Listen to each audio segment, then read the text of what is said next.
ரொம்ப நாளைக்கு முன்னாடி ஒரு நாள் கோவலன் நாடகம் நடந்தது. எங்கே மதுரையில் நடந்தது. அதில் ஒரு முக்கியமான கட்டம்.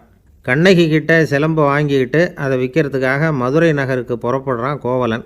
அந்த சமயத்தில் கண்ணகி பாடுற மாதிரி ஒரு நாடக பாடல் நாடக ஆசிரியர் எழுதினது. அது என்ன பாட்டுன்னா, மா பாவியோர் கூடி வாழும் மதுரைக்கு மன்னா போகாதீர் என்று அப்படின்னு ஆரம்பிக்கும் அந்த பாட்டு. இதுதான் அந்த பாட்டு. இதை கண்ணகி மேடையில் பாடின உடனே கூட்டத்தில் சலசலப்பு. நம்ம ஊர்லேயே நமக்கு முன்னாடியே நின்றுக்கிட்டு மா பாவியோர் கூடி வாழும் மதுரை அப்படின்னு சொல்கிறாங்களே, என்ன தைரியம் அப்படின்னு எல்லாம் குழப்பம் பண்ண ஆரம்பிச்சிட்டாங்க. மக்கள் சத்தம் போட ஆரம்பிச்சிட்டாங்க. எதிர்ப்பு குரல் அது பாட்டுக்கு வர வர அதிகமாக போட்டுது. கொண்டுக்கிட்டு வா அந்த நாடக ஆசிரியரை, எழுதுனது யார் அப்படின்னு ஒரே சத்தம், கூச்சல். வேறு வழி இல்லை. மெதுவாக மேடைக்கு வந்தார் அந்த நாடக ஆசிரியர். 4 பக்கத்திலிருந்தும் கேள்வி கணைகள். மக்களை பார்த்து கொஞ்சம் அமைதியாக இருங்கோ அப்படின்னு சொல்லிவிட்டு தன்னுடைய விளக்கத்தை சொல்ல ஆரம்பித்தார் அந்த நாடக ஆசிரியர். மா அப்படின்னு சொன்னால் திருமகளாகிய லட்சுமி அப்படின்னு அர்த்தம். பா அப்படின்னா கலைமகளாகிய சரஸ்வதி. வி அப்படின்னா மலைமகளாகிய பார்வதி.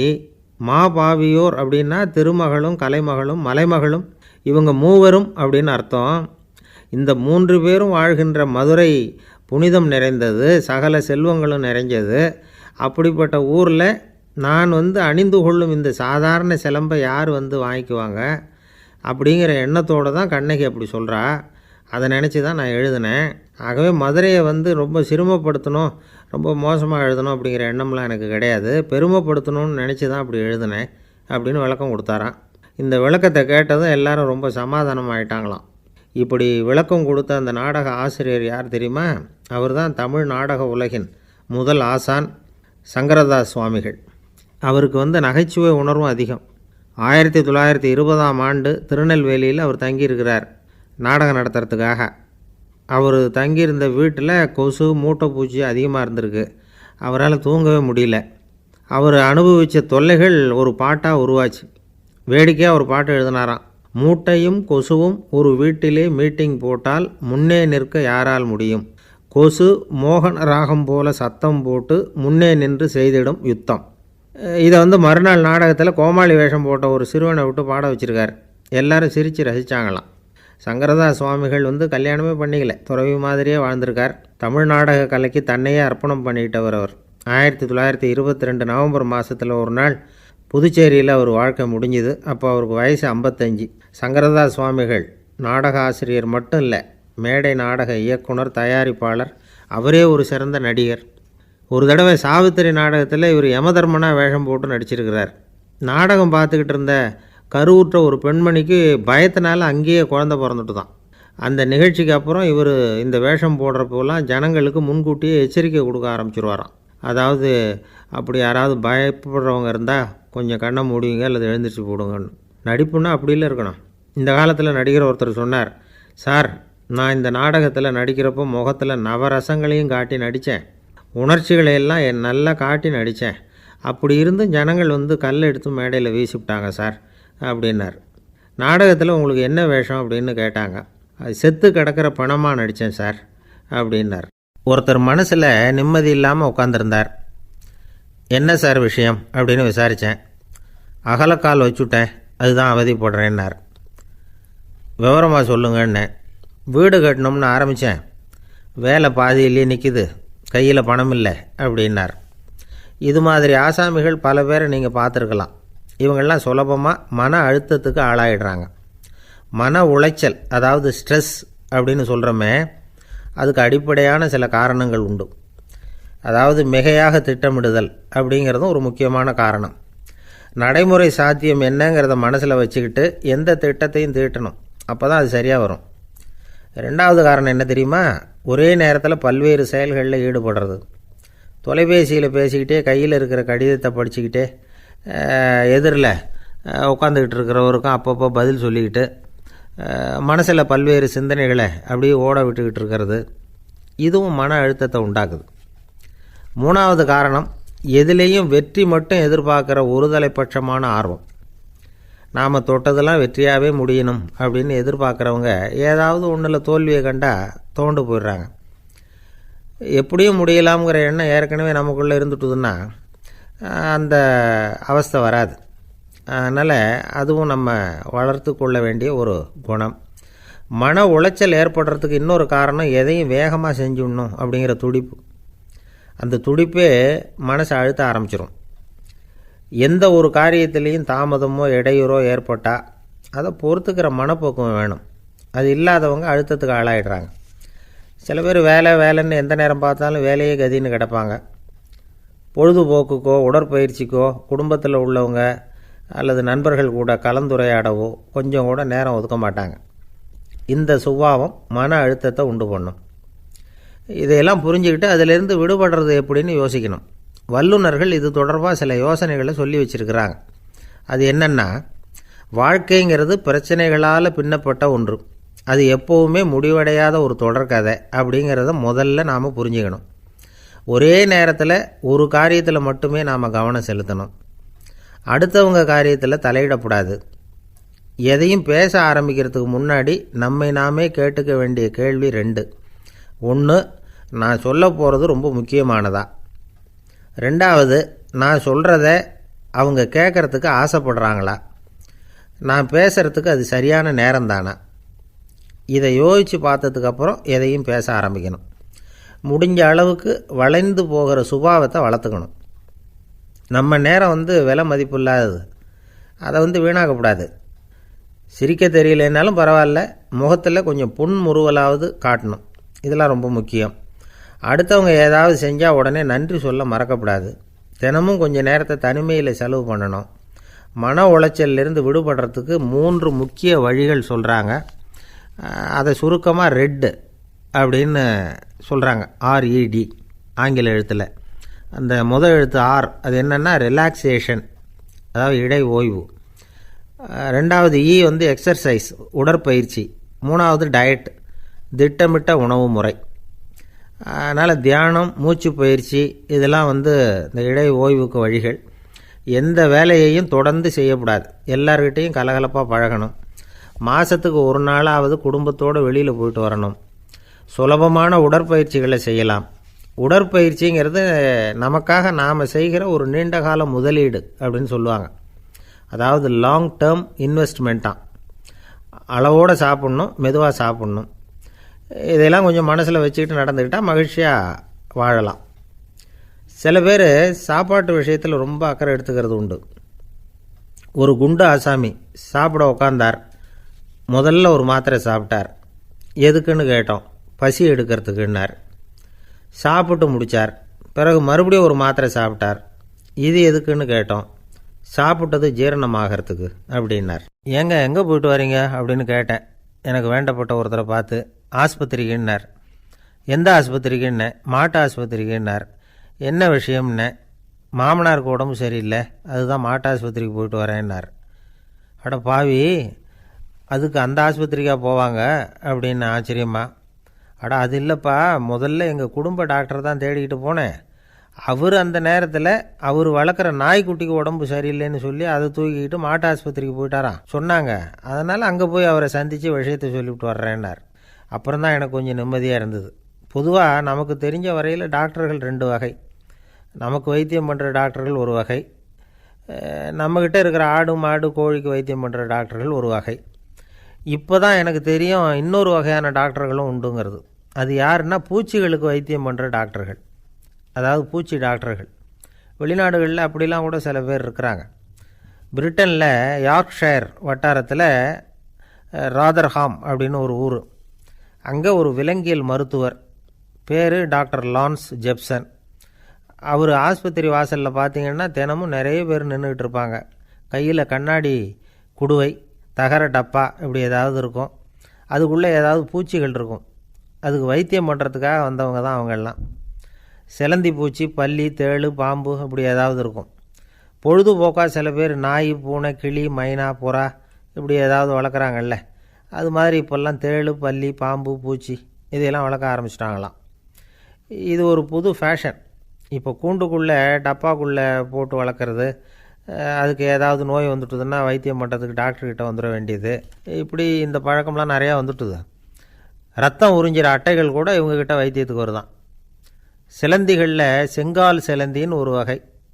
மத்திய அமெரிக்க காடுகளில் இது அதிகம். சிலந்திகள்லேயே ரொம்ப விலை உசந்தது இந்த ரகம்தான். கால்களில் சிவப்பு கோடுகள் இருக்கும். இந்த இனம் இப்போ குறைஞ்சிக்கிட்டே வர்றதுனால சர்வதேச விதிகளின்படி இவற்றின் ஏற்றுமதி இறக்குமதிக்கு தடை விதிக்கப்பட்டிருக்குது. அதனால் இதை வளர்க்குறவங்க வீட்டுக்குள்ளேயே இனவிருத்தி மூலமாக பெருக்கி விற்பனை பண்ணிட்டு வராங்களாம். அந்த வகை சிலந்திகள் தான் இப்போ வைத்தியத்துக்கு அதிகமாக வருதான். சரி, இதுக்கெல்லாம் எப்படி வைத்தியம் பண்ணுறாங்க? முதல்ல அதை குளிர்பதன பெட்டியின் வழுவழுப்பான சுவரில் விட்ட உடனே அதெல்லாம் மெதுவாக இறங்கி வரும். அப்போ அதன் நோயை கண்டுபிடிக்கிறது சுலபம். அப்புறம் அதுக்கு கிருமிகளை கொல்லக்கூடிய மருந்துகளையோ வலி நிவாரண மருந்துகளையோ கொடுப்பாங்க. கால் உடைஞ்ச சிலந்திகளுக்கு பசையை கொண்டு ஆப்ரேஷன் பண்ணுவாங்க. சில சிலந்திகளுக்கு உடஞ்ச காலை எடுத்துட்டா புதிய கால் வளர்ந்துடும். சிலந்திகளை மனிதர்கள் கையில் எடுக்கிறப்போ அது பயந்து போய் கீழே குதிக்குது. அதனால் கால் உடஞ்சி விடுது, இல்லைன்னா வயிறு சேதமடையுது. அந்த நிலைமையில் வர்ற சிலந்திகளுக்கு மயக்க மருந்து கொடுத்து ஆப்ரேஷன்லாம் கூட பண்ணுறாங்களாம். பார்த்திங்களா பூச்சிகளுக்கு வந்த வாழ்வே. நம்ம ஊர்லேயும் வீடுகளில் பூச்சிகள் வளர்க்குறது உண்டு. ஒருத்தர் வந்தார், எனக்கு 3000 கரப்பாம்பூச்சி அவசரமாக தேவைப்படுது, எங்கே கிடைக்கும்னு கேட்டார். கரப்பாம்பூச்சியா? அது என்னத்துக்குன்னு கேட்டோம். அது வேறு ஒன்றும் இல்லை, நான் குடியிருக்கிற வாடகை வீட்டை காலி பண்ண போகிறேன். வீட்டு சொந்தக்காரர் என்ன சொல்கிறாருன்னா, இந்த வீட்டுக்கு நான் குடி வந்தப்போ எப்படி இருந்ததோ அதே நிலைமையில் விட்டுட்டு போகணும்னு வீட்டுக்காரர் சொல்லியிருக்கிறார், அதனால தான் கேட்டேன் அப்படின்னார். அந்த ஆள் என்னை கண்ணா புண்ணான்னு திட்டிவிட்டான் சார், அதை நினச்சா எனக்கு ரொம்ப வருத்தமாக இருக்குது அப்படின்னு சொல்லி கவலைப்பட்டார் ஒருத்தர். இதில் கவலைப்படுறதுக்கு என்ன இருக்குது அப்படின்னார் ஒரு பெரியவர். அவர் ஒரு மகான். என்ன சார் இப்படி சொல்கிறீங்க, ஒருத்தர் நம்ம பார்த்து திட்டுனா வருத்தமாக இருக்காதா அப்படின்னார். அது எப்படி வருத்தமாக இருக்கும், திட்டுறதுங்கிறது என்ன, அது வெறும் சத்தம் தானே அப்படின்னார் அந்த பெரியவர். நம்ம ஆளுக்கு தலையை பிச்சுக்கலாம் போல் இருந்தது. இருக்காது அப்படின்னா நமக்கே அப்படி தானே தோணுது. அந்த பெரியவர் சொல்கிறது ரொம்ப பெரிய விஷயம். அதை நாம் புரிஞ்சிக்க முயற்சி பண்ணலாம்னா நடைமுறை வாழ்க்கைக்கே அது ஒத்து வர்றது மாதிரி தெரிய மாட்டேங்குது. இருந்தாலும் அந்த பெரியவர் அதுக்கு என்ன தான் விளக்கம் கொடுக்குறாருன்னு பார்ப்போமே. ஒரு ரயில் போயிட்டுருக்கு, அதில் ஒரு சாது போயிட்டுருக்கார். அந்த ரயில் அவர் ஹரித்வாரம் போயிட்டுருக்கார். அவர் ரயிலில் ஏகப்பட்ட கூட்டம். நம்ம ஊர் ரயில் கேட்க வேணும், டிக்கெட் வாங்கிட்டு கொஞ்சம் பேர், வாங்காத கொஞ்சம் பேர். அது என்னத்துக்கு அனாவசியமாக டிக்கெட் அப்படிங்கிற நினப்பில் பாதி பேர். இந்த கூட்டத்துக்கு மத்தியில் அந்த சாதுவும் போயிட்டுருக்கிறார். உட்கார்றதுக்காக இருந்த இடத்துல ஒரு ஆள் படுத்துருக்கிறான், கொஞ்சம் முரட்டு ஆசாமி. அவன் கால் பக்கத்தில் கொஞ்சோண்டு இடம் பாக்கி இருந்தது. அந்த இடத்துல இந்த சாது உட்காந்துருந்தார். மெதுவாக உட்காந்துக்கிட்டார் போய். ஆனால் அந்த ஆள் ராத்திரி பூரா இவரை காலால் உதச்சிக்கிட்டே இருக்கிறான். அது இவருக்கு ரொம்ப அவமானமாக பட்டுது. அதனால் துக்கம் ஏற்பட்டது. இருந்தாலும் அதை ஒரு மாதிரியாக சகிச்சுக்கிட்டே இவர் சேர்ந்தார். பொழுது விடிஞ்சுது. அந்த சாது ஹரித்வார் சேர்ந்தார். அங்கே ஒரு பெரிய ஞானியை சந்தித்தார். ராத்திரி ரயிலில் அந்த ஆள் உதைச்சதையும் அதனால் தனக்கு ஏற்பட்ட துக்கத்தையும் இந்த சாது அந்த ஞானிகிட்ட சொன்னார். சொல்லிவிட்டு, ஏன் சுவாமி, எனக்கு துக்கம் ஏற்பட்டதே அது தப்பா அப்படின்னு கேட்டார். தவறு தான்னார் அந்த ஞானி. உனக்கு இன்னமும் தேக அபிமானம் போகலைங்கிறது தான் அது காட்டுது. அஷ்டாவக்கிரர் என்ன சொல்கிறார் தெரியுமா? உண்மையான ஞானி யாராவது தன்னை வந்தனை செய்தால் அதற்காக சந்தோஷப்பட மாட்டார், யாராவது நிந்தனை செய்தால் அதற்காக வருத்தப்பட மாட்டார் அப்படின்னு சொல்கிறார். நிந்தனைங்கிறது ஒரு ஒலி தான். தேகாபிமானம் இருக்கிற வரைக்கும் இந்த ஒலி நம்மளை வேதனைப்படுத்தும். நான் தேகம் இல்லை, ஆத்மா அப்படிங்கிற நினைவு இருந்தால் இந்த ஒலி நம்மளை பாதிக்காது. மனு என்ன சொல்கிறார் தெரியுமா? ஒரு சாதகன் பாராட்டுதலை விஷம்னு நினச்சி பயப்படணும், அவமானத்தை அமிர்தம்னு நினச்சி சந்தோஷப்படணுங்கிறார். அவமானப்பட்டால் கவலைப்படாமல் எப்படி இருக்க முடியும் அப்படின்னு தான் நமக்கு தோணும். அதனால தான் நம்மளில் யாரும் இதுக்கு உதாரணமாக யாரையும் காட்ட முடியல. புத்தரையும் கபீரையும் உதாரணமாக காட்டுறாங்க. அவங்களுக்கெல்லாம் அவமானம் ஏற்பட்டப்போ கவலையே படலையாம். புத்தரை அவமானப்படுத்தணுங்கிறதுக்காக கௌசாம்பி ராணி ஒரு இளம் பெண்ணை கொலை பண்ணி சடலத்தை புத்தர் குடிசைக்கு முன்னாடி போட சொன்னார். போட்டாங்க. புத்தர் தான் அந்த பொண்ணை கெடுத்து கொலை பண்ணிவிட்டார்னு எல்லோரும் நினச்சாங்க. ஆனால் புத்தர் இதை பற்றி கவலையே படலை. அப்புறமா உண்மை தெரிஞ்சதும் புத்தர் புகழ் இன்னும் அதிகமாகிட்டுது. ஒரு பெரிய சபையில் ஒரு மோசமான பொண்ணு நுழைஞ்சி தனக்கும் கபீருக்கும் சம்பந்தம் உண்டுன்னு சொன்னான். கபீர் கவலைப்படலை. அவங்க மாதிரியெல்லாம் நாமளும் இருக்க கற்றுக்கணும். நிந்தனை, அபகீர்த்தி, அவமானம் எல்லாம் ஆண்டவன் கொடுக்குற பிரசாதம்னு நினைக்கணும் அப்படின்னு சொல்கிறார் அந்த ஞானி. இதை கேட்ட இந்த காலத்து ஆசாமி ஒருத்தர், நான் கூட அப்படி தான் சார், யாராவது அவமானப்படுத்தினா கவலைப்பட மாட்டேன். நேற்று கூட ஒருத்தர் என்ன பலார்னு அரைஞ்சுட்டார், நான் கொஞ்சம் கூட கவலைப்படலை, பேசாமல் வந்துட்டேன்னார். ஏன் அப்படி வந்துட்டீங்க அப்படின்னேன். அவர் அரைஞ்சதுலேயும் ஒரு அர்த்தம் இருந்தது, அதனால தான் அப்படி வந்துட்டேன்னார். ஏன் அரைஞ்சாருன்னு கேட்டேன். 10 வருஷத்துக்கு முன்னாடி 15 ரூபா அவர்கிட்ட கடன் வாங்கினேன், அதை கேட்டு கேட்டு பார்த்துட்டு கடைசியாக தான் அரைஞ்சார் அப்படின்னார். ஆண்டவனுடைய பிரசாதம் இவருக்கு அடிக்கடி கிடைக்கும் போல இருக்குது. என்னுடைய நண்பர் ஒருத்தர், அவருக்கு ஜாதகத்தில் நம்பிக்கை உண்டு. அவரே ஜோசியமெல்லாம் பார்ப்பார். என்ன சார் இந்த காலத்தில் இதையெல்லாம் நம்பிக்கிட்டு இருக்கீங்களேன்னு கேட்டால், உங்களுக்கு ஒன்றும் தெரியாது சார், இந்த உலகத்தில் ஒவ்வொருத்தரும் அவங்கவுங்க செய்கிற நல்லது கெட்டதுக்கு தகுந்த பலனை அனுபவிச்சே தேரணும்பார்.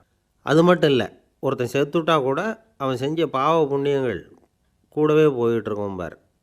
அது எப்படி கூட போகும் அப்படின்னு குதர்க்கமாக கேட்டால், அதுக்கு அவர் ஒரு கதை சொன்னார். அது ரொம்ப சுவாரஸ்யமாக இருந்தது. ஒரு ஊரில் ஒருத்தர் இருந்தாராம். அவர் ஜோசியம் பார்க்குறதுல ரொம்ப கெட்டிக்காரரு. ஒருத்தருடைய தலைமுடியை மட்டும் அவர்கிட்ட காட்டினா போதும், அதை மட்டும் பார்த்துட்டு அவருடைய ஜாதகத்தையே சொல்லிவிடுவாராம். அப்பேற்பட்ட திறமை. அந்த ஆள் ஒரு சமயம் கன்னியாகுமரி கடற்கரைக்கு போயிருந்துருக்கிறார். அங்கே கரை ஓரமாக ஒரு மண்டை ஓடு கிடந்திருக்கு. அதை எடுத்து பார்த்துருக்கிறார். அந்த மண்டை ஓட்டை வச்சுக்கிட்டே அதோடய ஜாதகத்தை அலசியிருக்கிறார். இந்த மண்டை ஓட்டுக்கு உரிய ஆசாமி வாழ்க்கையில் ரொம்ப கஷ்டப்பட்டுருக்கிறான், நிறைய கஷ்டத்தை அனுபவிச்சிருக்கிறான், அது தாங்க முடியாமல் தான் கடலில் விழுந்து தற்கொலை பண்ணிகிட்ருக்கான் அப்படிங்கிறத அவர் கணிச்சுட்டார். இருந்தாலும் இந்த மண்டை ஓடு இன்னமும் அனுபவிக்க வேண்டியது பாக்கி இருக்குது அப்படிங்கிறதையும் அவர் உணர்றார். அது சரி, ஒருத்தன் உயிரோடு இருக்கிற வரைக்கும் தானே நல்லது கெட்டதை அனுபவிக்க முடியும். செத்ததுக்கு அப்புறமும் பாக்கி இருக்குன்னா அதை எப்படி அனுபவிக்கிறது? இந்த மண்டை ஓட்டுக்கு இன்னும் கொஞ்சம் பாக்கி இருக்குது அப்படிங்கிறது அவருக்கு புரிஞ்சதே தவிர அதோட அர்த்தம் என்னங்கிறது அவருக்கு சரியாக விளங்கலை. சரி, இதை இன்னும் கொஞ்சம் விவரமாக ஆராய்ச்சி பண்ணி பார்ப்போம் அப்படின்னு நினச்சிக்கிட்டு அதை தன்னுடைய வீட்டுக்கு எடுத்துகிட்டு போயிட்டார். அந்த மண்டை ஓட்டை ஒரு பொட்டியில் வச்சு பூட்டினார். தன்னுடைய தனி அறையில் அதை பத்திரமா வச்சுக்கிட்டார். தினமும் ராத்திரி ஆனதும் தன்னுடைய மனைவியை பார்த்து, நீ போய் பூஜை அறையில் தனியாக படுத்துக்கோ அப்படின்னு சொல்லிவிட்டு, இவர் தினம் ராத்திரி 12 மணிக்கு பொட்டியை திறந்து அதை பார்ப்பார். மண்டை ஓடு அப்படியே இருந்ததே தவிர இன்னும் கொஞ்சம் பாக்கி இருக்குங்கிறதுக்கு அர்த்தம் அவருக்கு விளங்கலை. அந்த மண்டை ஓட்டுக்கு இன்னும் என்ன பாக்கி இருக்க போகுது? இப்படியே ஒரு 10 நாள் போச்சு. அந்த வீட்டம்மாவுக்கு சந்தேகம் வந்துட்டுது. நம்ம வீட்டுக்காரர் நம்மளை தனியாக ஏன் தூங்க சொல்கிறார் அப்படிங்கிற சந்தேகம். உடனே பக்கத்து வீட்டு அம்மாக்கிட்ட விஷயத்தை சொல்லியிருக்கிறாங்க. அந்த அம்மா உடனே, நீ கவலைப்படாத, நான் கண்டுபிடிச்சி சொல்கிறேன்னு சொல்லிவிட்டாங்களாம். அன்றைக்கி ராத்திரியே ஜன்னல் வழியாக எட்டி பார்த்துருக்குறாங்க. இந்த ஆள் மண்டை ஓட்டை கையில் வச்சுக்கிட்டு அதை திருப்பி திருப்பி அப்படியும் இப்படியும் பார்த்துக்கிட்டு இருந்தது தெரிஞ்சுட்டுது. மறுநாள் காலையில் அவரோட மனைவியை பார்த்தாங்க. ஏம்மா, உன் வீட்டுக்காரருக்கு நீ முதல் மனைவியா 2வது மனைவியா அப்படின்னு கேட்டாங்க. எனக்கு தெரிஞ்ச வரைக்கும் நான் ஒருத்தி தான் அவருடைய மனைவின்னாங்க. அப்படி இல்லை, நீ அவருக்கு 2வது மனைவி. முதல் மனைவியின் மண்டை ஓடு தான் அவர் கையில் இருக்குப்போ, அதை தான் அவர் தினமும் ராத்திரியில் எடுத்து பார்த்துக்கிட்டு இருக்கிறாரு அப்படின்னு விட்டாங்க அந்த அடுத்த வீட்டம்மா. அப்படியா விஷயம்னு சொல்லிவிட்டு கணவன் வீட்டில் இல்லாத நேரமாக பார்த்து அந்த மண்டை ஓட்டை எடுத்து கொண்டாந்து ஒரு உரலில் போட்டு உலக்கையால் குத்தி நொறுக்க ஆரம்பிச்சுட்டுது அந்த அம்மா. வெளியே போயிருந்த அந்த ஆள் அப்போ தான் உள்ளே நுழைஞ்சார். மண்டை ஓடு உலக்கைக்கிட்ட குத்து வாங்கிட்டு இருக்கு. அது அனுபவிக்க வேண்டியது இன்னும் கொஞ்சம் பாக்கி இருக்குது அப்படிங்கிறதுக்கான அர்த்தம் எனக்கு இப்போ தான் புரிஞ்சுதுன்னாராம் அவர். இந்த கதையிலேருந்து நாம் இன்னொரு நீதியையும் புரிஞ்சுக்கணும். அதாவது நம்ம வீட்டை பற்றி நமக்கு தெரியாததெல்லாம் அடுத்த வீட்டுக்காரங்களுக்கு நல்லா தெரியும். ஒரு விவசாயி விதைக்கிறதுக்காக வயல்வெளி பக்கம் போகிறார். விதைகளை அள்ளி வீசினார். அப்போ என்ன ஆச்சுன்னா, சில விதைகள் பாதை ஓரத்தில் விழுந்தது. சில விதைகள் முள் செடிகள் மண்டி இருந்த புதருக்கு இடையில் விழுந்தது. சில விதைகள் நல்ல நிலத்தில் விழுந்தது. பாதை ஓரத்தில் விழுந்த விதை என்ன ஆச்சுன்னா, அதெல்லாம் பறவைகள் கண்ணில் போட்டுவிட்டுது. உடனே உட்காந்து கொத்தி தின்னுட்டு போட்டுது. அதிகமாக மண் இல்லாத பாறை பகுதியில் விழுந்த விதையெல்லாம் லேசாக வேர் விட்டு முளைக்க ஆரம்பிச்சிது. அதுக்கப்புறம் வேர் கீழேயும் ஆழமாக போக முடியல, மேலேயும் சூரிய வெப்பம் அதிகம் தாங்க முடியல, எல்லாம் காஞ்சி கருகி போட்டுது. புதர் பகுதியில் சில விதைகள் விழுந்தது இல்லையா, முள் செடிகள் காடாக மண்டி போயிருந்தது. அதனால் முளைச்சி வர்ற செடிக்கு நெருக்கடி அதிகமாக போட்டுது, சரியாக வளர முடியல, விளைச்சலும் சரியாக இல்லை. நல்ல நிலத்தில் விழுந்த விதைகள் மட்டும் நல்லா முளைச்சிது, நல்லா வளர்ந்தது, விளைச்சலும் பிரமாதமாக இருந்தது. இந்த கதையை சொல்லிவிட்டு கேட்க செவியுள்ளோர் கேட்கட்டும் அப்படிங்கிறார் இயேசு பெருமான். ஆமாம், இயேசு கடலில் நின்ற படகு ஒன்றில் உட்காந்துருக்கிறார்.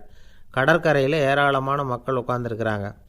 அந்த சமயத்தில் தான் இயேசு ஓமைகள் மூலமாக மக்களுக்கு பல உண்மைகளை சொல்லிகிட்டு இருக்கிறார். மக்கள் அந்த கதையை கேட்டுட்டு ஒன்றும் புரியாமல் முழிக்கிறாங்க. அதை கவனித்த இயேசு அந்த ஓமையை விளக்க ஆரம்பித்தார்.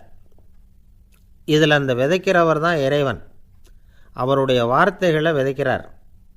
அந்த வார்த்தைகளை கேட்கிற மக்கள் அந்த விழுந்த விதைகள் மாதிரி 4 வகையானவர்கள். சில பேர் பாதை ஓரத்தில் விழுந்த விதைகள் மாதிரி. இறைவன் வார்த்தைகளை அவங்க கேட்குறாங்க, ஆனால் தீய எண்ணங்கள் செய்கைகள் மூலமாக விதைக்கப்பட்ட வார்த்தைகள் அழிஞ்சு போடுது. இறைவன் வார்த்தைகளை கேட்ட உடனே மகிழ்ந்து போய் உடனே சில பேர் அதை ஏற்றுக்கிறாங்க. இவங்கெல்லாம் அந்த பாறை பகுதியில் விழுந்த விதைகள் மாதிரி. அதனால் இவங்கெல்லாம் வேறு இல்லாதவங்க. கொஞ்ச காலத்துக்கு இறை வார்த்தைகளுக்கு கீழ்ப்படிந்து நடப்பாங்க. அதனால் ஏதாவது இடைஞ்சல் ஏற்பட்டால் உடனே தடுமாறுவாங்க. தங்கள்கிட்ட இருக்கிற நல்ல பண்புகளை விட்டுட்டு பாவ வழிகளுக்கு போயிடுவாங்க. முள் செடிகளுக்கு இடையில் விழுந்த விதைகள் மாதிரி உள்ளவங்க யாருன்னா, இவங்களுக்கு உலக கவலை உண்டு, செல்வத்தின் மீது மயக்கம் உடையவர்கள். உலக ஆசைகள் இவங்களுக்குள்ளே பூந்துடுறதுனால அங்கே இருக்கிற நல்ல பண்புகள் மறைஞ்சு போயிடுது. அதனால் அவங்களும் உபயோகம் இல்லாதவங்களாக ஆயிடுறாங்க. நல்ல மனிதர்கள் நல்ல நிலத்தில் விழுந்த விதைகளுக்கு ஒப்பானவர்கள். இவங்க இறை வார்த்தையை கேட்குறாங்க, அதை ஏற்றுக்கிறாங்க, அவங்களும் நல்லபடியாக வாழுறாங்க, அடுத்தவங்களுக்கும் உபயோகமாக இருப்பாங்க. இதுதான் இயேசு சொன்ன விளக்கம். நல்ல வார்த்தைகளை கேளுங்கள், நல்ல வார்த்தைகளை ஏற்றுக்கொள்ளுங்கள், அடுத்தவங்களுக்கு உபயோகமாக இருங்க. இதுதான் பெரியவங்கள்லாம் நமக்கு சொல்லுகிற உபதேசம். ஒரு அப்பா தன்னுடைய மகனுக்கு உபதேசம் பண்ணார். இதை பாருப்பா, நல்ல வார்த்தைகளை கேட்கணும், எப்போதுமே மகன் அப்பா பேச்சை கேட்குறது நல்லது அப்படின்னாராம். நீ ஏதாவது ஒரு தப்பு பண்ணால் என் தலையில் ஒரு முடி நரைச்சி வெள்ளையாக போடும்பா, நீ செய்கிற ஒவ்வொரு தப்புக்கும் என் தலையில் ஒவ்வொரு முடி வெள்ளையாயிடும் அப்படின்னாராம். பையன் யோசித்தான், அப்பா இப்போ தான் எனக்கு புரியுது, தாத்தாவோட தலைமுடி பூராவும் வெள்ளையாக இருக்கிறதுக்கு என்ன காரணங்கிறது எனக்கு இப்போ தான் புரியுது அப்படின்னானா. காசியில் இருக்கிற கடவுள் காசி விஸ்வநாதர், அங்கே இருக்கிற தேவி காசி விசாலாட்சி. இவங்க 2 பேரும் ஒரு நாள் பேசிக்கிட்டு இருந்தப்போ கடவுள் சொன்னார், இந்த மனிதர்களை நாம் ரொம்பவும் நம்பிக்கையோடு தான் படைச்சிருக்கிறோம், இருந்தாலும் அவங்களுக்கு தான் நம்பிக்கை இல்லை, எதுலேயும் ஒரு உண்மையான நம்பிக்கை இல்லாமல் வாழ்ந்துக்கிட்டு இருக்கிறாங்க அப்படின்னார். என்ன அப்படி சொல்கிறீங்க? அதை பாருங்கள், எவ்வளவு பேர் காசியை தேடிட்டு கங்கையில் குளிச்சுக்கிட்டு இருக்கிறாங்க, அவங்களெலாம் நம்பிக்கை இல்லைன்னா இவ்வளவு தூரம் தேடிட்டு இங்கே குளிப்பாங்களா அப்படின்னு நாங்கள் தேவி. சரி, அதை சோதித்து பார்க்கலாம் அப்படின்னு 2 பேரும் முடிவு பண்ணிக்கிட்டாங்க. உடனே ஒரு திட்டம் போட்டாங்க. அது எப்படின்னா, நாம் 2 பேருமே பக்தர்கள் மாதிரி உருவத்தை மாற்றிக்கிட்டு கங்கை கரைக்கு போக வேண்டியது. நான் கங்கையில் இறங்கி குளிக்கிறேன், கொஞ்ச நேரத்தில் சுழலில் மாட்டிக்கிட்டது மாதிரி நடிக்கிறேன். நீ உடனே கரையிலிருந்து சத்தம் போடும், என்னோடய வீட்டுக்காரரை யாராவது காப்பாற்றுங்களேன்னு சத்தம் போடும். அதோடு இன்னொன்று சொல்லு, யாராவது ஒரு புண்ணிய ஆத்மா அவர்கிட்ட போய் அவருடைய முடியை பிடிச்சி இழுக்கணும், அப்படி ஒரு சாபம் இருக்குது எங்களுக்கு. புண்ணிய ஆத்மா, அதாவது எந்த பாவமும் செய்யாத இல்லாத ஒருத்தர் தான் அவரை காப்பாற்ற முடியும். அப்படிப்பட்டவங்க யாராவது வெள்ளத்தில் குதித்து என்னுடைய கணவரை காப்பாற்றுங்கோ அப்படின்னு நீ சத்தம் போடு, கூச்சல் போடு, என்ன நடக்குதுன்னு பார்க்கலாம் அப்படின்னார் கடவுள். சரின்னு சொல்லி 2 பேருமா சாதாரண பக்தர்கள் மாதிரி கங்கை கரைக்கு சேர்ந்தாங்க. அவர் இறங்கி குளித்தார். திட்டம் போட்டது மாதிரியே சுழலில் மாட்டிக்கிட்டது மாதிரி கத்துனார். கரையில் இருந்த அந்த அம்மா, ஐயோ என் கணவரை காப்பாற்றுங்களேன், யாராவது காப்பாற்றுங்களேன்னு கத்துனாங்க. பல பேர் ஓடி வந்தாங்க. உடனே இவங்க, பாவம் இல்லாத புண்ணிய ஆத்மா ஒருத்தரால் தான் என்னுடைய கணவர் காப்பாற்றப்படணுங்கிறது விதி, அப்படி ஒரு சாபம் இருக்குது, அதனால் புண்ணிய ஆத்மா யாராவது அவர்கிட்ட போய் அவர் முடியை பிடிச்சி தூக்குனா அவரை காப்பாற்றி கொள்ளலாம் அப்படின்னாங்க. இவங்க இப்படி சொன்னதும் எல்லோரும் திகைச்சு போய் நின்றுட்டாங்க. ஒவ்வொருத்தருக்கும் அவங்க செஞ்ச பாவம்லாம் ஒவ்வொன்றா ஞாபகத்துக்கு வர ஆரம்பிச்சுட்டுது. சரி, இதுக்கு நாம் லாயக்கு இல்லை அப்படின்னு சொல்லி ஒதுங்கி போக ஆரம்பிச்சிட்டாங்க எல்லாம். இந்த சமயத்தில் யாரோ ஒருத்தர் வேகமாக ஓடி வந்தார், ஆற்றுல குதித்தார். அவர்கிட்ட போனார், முடியை பிடிச்சார், தூக்குனார், அவரை காப்பாற்றி கரைக்கு கொண்டுட்டு வந்துட்டார். அப்படி காப்பாற்றின அந்த ஆளை இவங்க 2 பேரும் தனியாக கூப்பிட்டுக்கிட்டு ஒரு மண்டபத்துக்கு வந்துட்டாங்க. விசாரிக்கிறாங்க. நீ யாரப்பா அப்படின்னு கேட்குறாங்க. ஏதும் தெரியாத மாதிரி. நான் இந்த ஊர் அன்ன சத்திரத்தில் வேலை செய்கிற ஒரு சமையல்காரன் அப்படிங்கிறார். நீ வந்து கங்கையில் குளிக்கிறது உண்டான்னு கேட்டிருக்காங்க.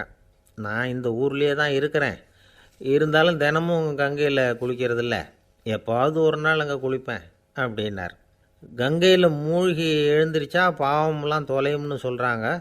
அப்படி இருக்கிறப்போ அங்கே இன்றைக்கி கங்கையில் குளிச்சுக்கிட்டு இருக்கிறவங்கெல்லாம் தங்களை வந்து புண்ணிய ஆத்மாவா நினைக்கல. கங்கையில் குளிக்காத நீ உன்னை வந்து புண்ணிய ஆத்மாவா நினச்சி என்னை காப்பாற்ற வந்திருக்கிற, அது எப்படி அப்படின்னு கேட்டார். அதுக்கு அந்த ஆள் சொல்கிறான், கங்கையில் குதித்ததுக்கு அப்புறம் தானே உங்களை காப்பாற்ற போகிறோம். அப்படி குதிக்கும் பொழுது என்னுடைய பாவம்லாம் போயிருக்கும்ல, நான் புண்ணிய ஆத்மாவாக ஆயிருப்பேனே, அதனால தான் துணிஞ்சு வந்து உங்களை காப்பாற்றினேன் அப்படின்னா. கடவுளும் தேவியும் அவனுக்கு வந்து காட்சி கொடுத்தாங்களாம். இப்படி ஒரு கதை உண்டு. அதாவது கங்கையில் குளிச்சுக்கிட்டு இருக்கிறவங்களுக்கே தங்களுடைய பாவம் போகுங்கிற நம்பிக்கை பரிபூர்ணமாக இல்லை, குளிக்காத ஒருத்தனுக்கு அந்த நம்பிக்கை இருந்தது. அதனால் அவனால் கடவுளை பார்க்க முடிஞ்சுது. கடவுளை வந்து நாமளும் பார்க்க முடியுமா முடியாதா அப்படிங்கிற குழப்பம்லாம் நமக்கு வேண்டியதில்லை. நம்பிக்கையோடு வாழணுங்கிற உண்மையை மட்டும் இந்த கதையிலேருந்து புரிஞ்சுக்கிட்டால் போதும். ஏன்னா இந்த கதையை கேட்டுட்டு ஒரு நண்பன் குதர்க்கமாக ஒரு கேள்வி கேட்டான். ஏன் சார், கங்கையில் குளித்தா பாவம் போயிடும்னு சொல்கிறீங்களே, நான் எனக்கு வேண்டாத ஒருத்தனை அழைச்சிட்டு போய் கங்கையிலேயே தள்ளி விட்டுட்டு அதுக்கப்புறம் அங்கேயே முழுக்க போட்டுட்டு நான் செஞ்ச பாவத்தை வந்து அதுலேயே கழுவி விட்டுட்டு மறுபடியும் உங்ககிட்ட வந்துடுறேன்னு வச்சுக்கோங்க, நீங்கள் என்னை வந்து புண்ணிய ஆத்மான்னு ஏற்றுக்குவீங்களா அப்படிங்கிறான். ஆள் கொஞ்சம் ஆசைந்தான், நம்மளே அங்கே அழைச்சிட்டு போனாலும் போயிடுவான். ஆஃபீஸை முடிஞ்சு வீட்டுக்கு போகிற சமயத்தில் ஒருத்தர் கடைக்கு போய் ஸ்வீட் வாங்கினார். சரி, வீட்டுக்கு பிள்ளைங்களுக்கு தான் வாங்கிட்டு போகிறார் அப்படின்னு மற்றவங்க நினச்சாங்க. அவர் அப்படி செய்யலை. அந்த இடத்துலையே பொட்டலத்தை பிரித்தார். திருட மாதிரி அப்படியே சுற்றி ஒரு தரம் பார்த்துக்கிட்டார். யாரும் தெரிஞ்சவங்க இல்லைங்கிறத முடிவு பண்ணிவிட்டு அவசரமாக அதை அப்படியே போட்டு முழுகிவிட்டு கையை தொடச்சிக்கிட்டு நல்ல பிள்ளை மாதிரி நடந்து போக ஆரம்பிச்சிட்டார். அவர் யாருன்னா, அவரோட பிரச்சனை வந்து எல்லாருக்கும் தெரியாது, சில பேருக்கு தான் தெரியும். அதாவது அவர் உடம்பில் சர்க்கரை இருக்குதுன்னு டாக்டர் சொல்லிவிட்டாராம். அதனால் வீட்டில் சர்க்கரையே இவர் கண்ணில் காட்டுறதில்ல. அதனால் இவர் யார் கண்ணிலையும் படாமல் இப்படிப்பட்ட வேலைகள்லாம் செய்கிறது வழக்கம். யாருக்கும் தெரியாமல் இப்படி ஸ்வீட்டை வாங்கி சாப்பிட்டுட்டு அவர் பாட்டுக்கு போயிடுறது. இப்படிப்பட்டவங்களுக்கெல்லாம் கொஞ்சம் ஆறுதலான தகவல் இன்றைக்கி. அது என்னென்னா, நாம் சாப்பிட்ற சர்க்கரைக்கும் நம்ம உடம்பில் உள்ள சில கோளாறுகளுக்கும் அப்படி என்ன தான் சம்மந்தம் இருக்குது. இதை பற்றி சமீபத்தில் சில ஆராய்ச்சிகள்லாம் நடந்திருக்குது. ஏன்னா சர்க்கரைன்னாவே விஷம் மாதிரி அதை பார்க்குறவங்களும் சில பேர் உண்டு. சின்ன பிள்ளைங்களுக்கு வயத்தில் பூச்சி உண்டாகிறதுலேருந்து பெரியவங்களுக்கு நீரிழிவு வர்ற வரைக்கும் எல்லாத்துக்கும் சர்க்கரை தான் காரணம்னு சொல்லிகிட்டு இருக்கிறோம். ஆனால் அந்த அளவுக்கு பயப்பட வேண்டிய அவசியம் இல்லை அப்படின்னு சொல்கிறாங்க.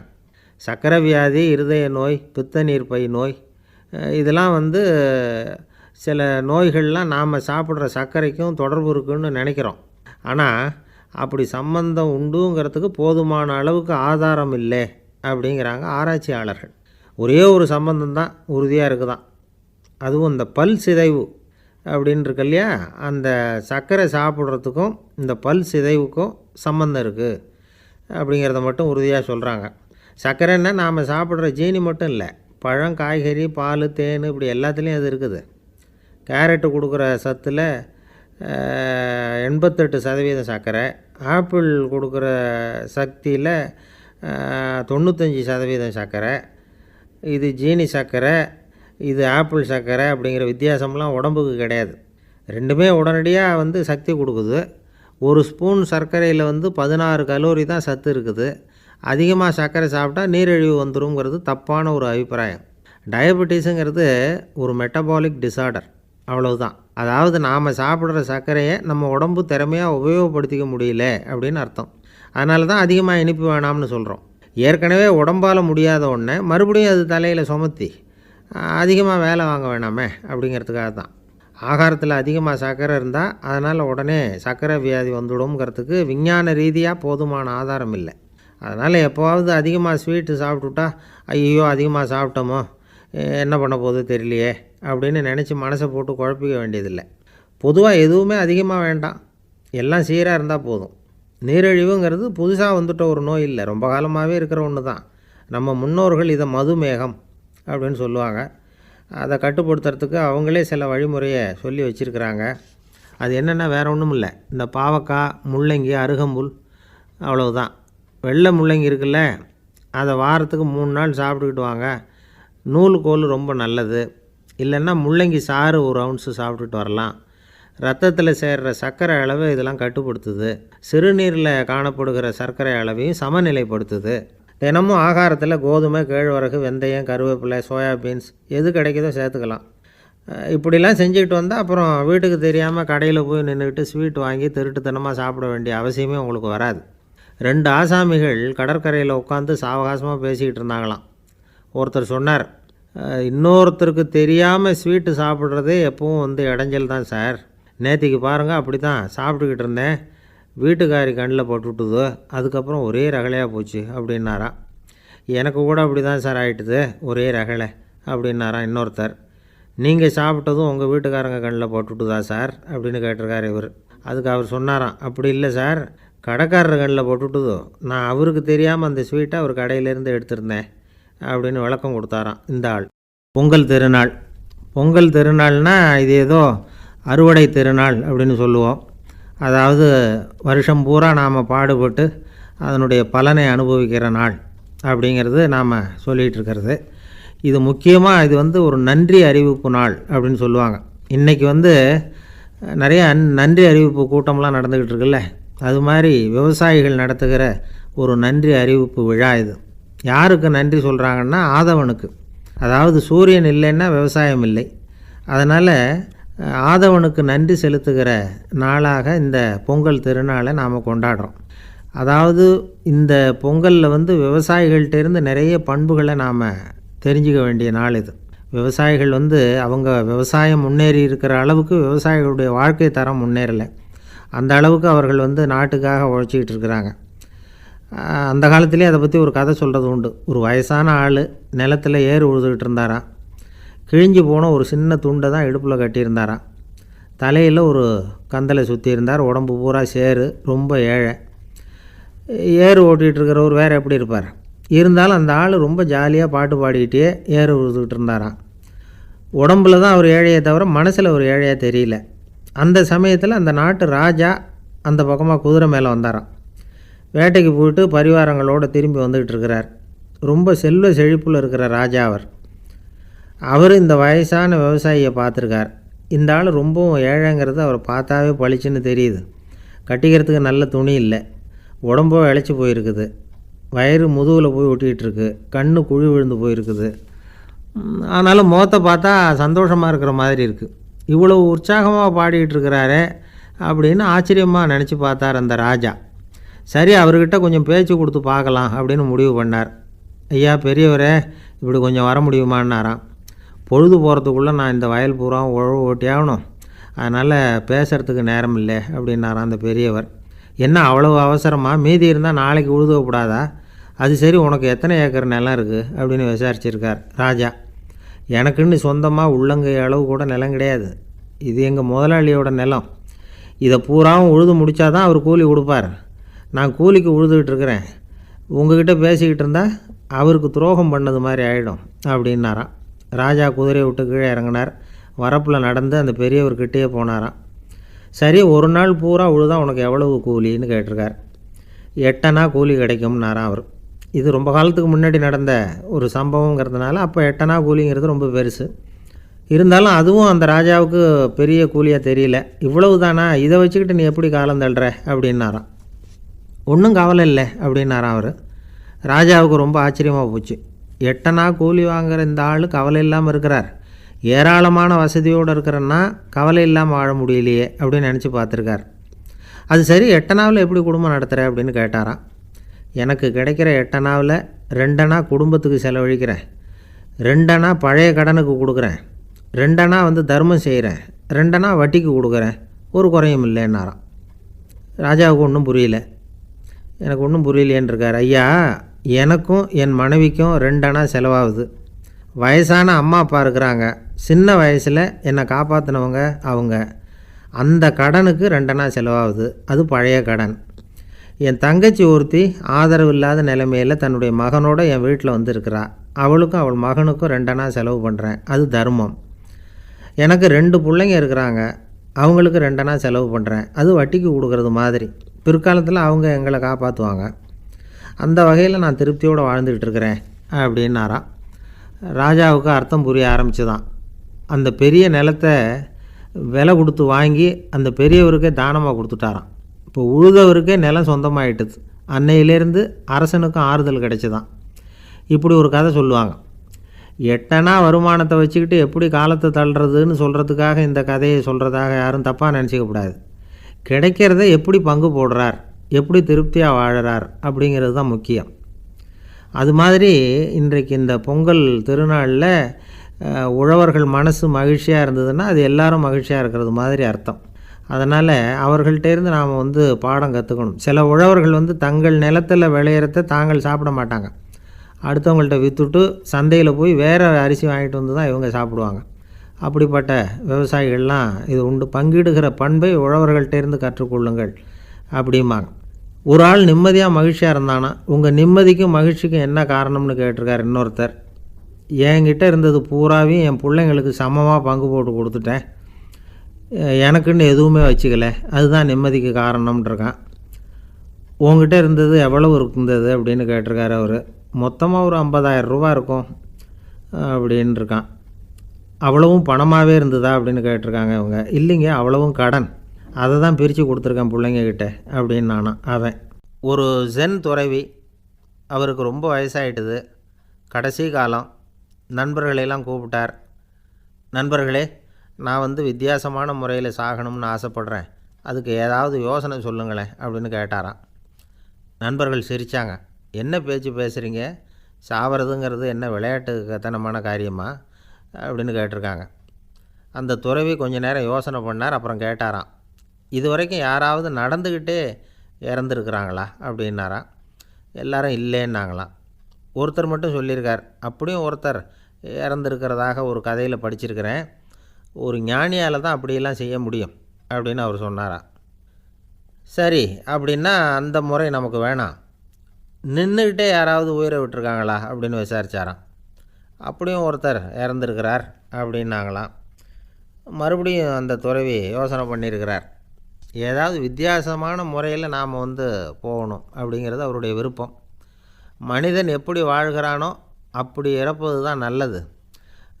சரி, யாராவது தலைகீழாக யோகம் செய்யும் நிலையில் இறந்துருக்கிறாங்களா அப்படின்னு விசாரித்தாராம். நண்பர்கள் சிரித்தாங்க. தலைகீழாக நின்னபடி இறந்ததாக நாங்கள் கேள்விப்பட்டதே இல்லை, அது முடியாத காரியம் அப்படின்ட்டுருக்காங்க. இப்போ அந்த துறவிக்கு திடீர்னு உற்சாகம் வந்துட்டுது. உடனே எழுந்திரிச்சார், தலைகீழாக நின்னார், அப்படியே உயிரை விட்டுட்டார். அவ்வளோதான். அந்த மடாலயத்தில் ஒரே குழப்பம். எப்படி அவரை கீழே இறக்கி படுக்க வைக்கிறது அப்படின்னு புரியல. இப்படி உயிர் விடுறதை பற்றி அவங்க இது வரைக்கும் கேள்விப்பட்டதும் இல்லை. உண்மையிலேயே இவர் இறந்து தான் போனாராங்கிறதும் தெரியல. சோதித்து பார்த்தாங்க. இதய துடிப்பு, நாடி துடிப்பு எல்லாம் நின்று போயிருந்தது. இவர் எப்பவும் இப்படி தான், என்ன பண்ணுறது இப்போது அப்படின்னு சொல்லி எல்லோரும் குழம்பிக்கிட்டு இருக்கிற சமயத்தில் ஒரு பெரிய ஒரு யோசனை சொன்னார். இந்த துறவியோட மூத்த சகோதரி பக்கத்து மடாலயத்தில் இருக்கிறாங்க, அவங்கள இங்கே அழைச்சிட்டு வந்தால் ஏதாவது வழி கிடைக்கும் அப்படின்னார். அந்த அம்மாவுக்கு 90 வயசு. அழைச்சிட்டு வந்தாங்க.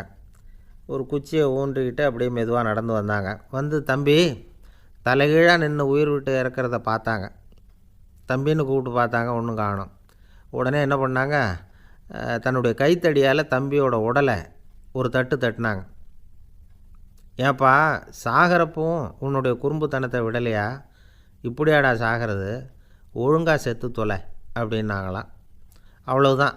உடனே அந்த துறவி திரும்பி நேராக நின்னார். அக்கா, கோவப்படாத, நான் ஒழுங்காக சாகிறேன், எப்படி செத்தா என்ன, எல்லாம் எனக்கு ஒன்று தான் அப்படின்னு சொல்லிவிட்டு அப்படியே தரையில் படுத்து உயிரை விட்டாராம். அதுக்கப்புறம் அந்த அம்மா கோலை கையில் எடுத்துக்கிட்டு அப்படியே திரும்பி கூட பார்க்காம அவங்க பாட்டுக்கு போயிட்டாங்களாம்.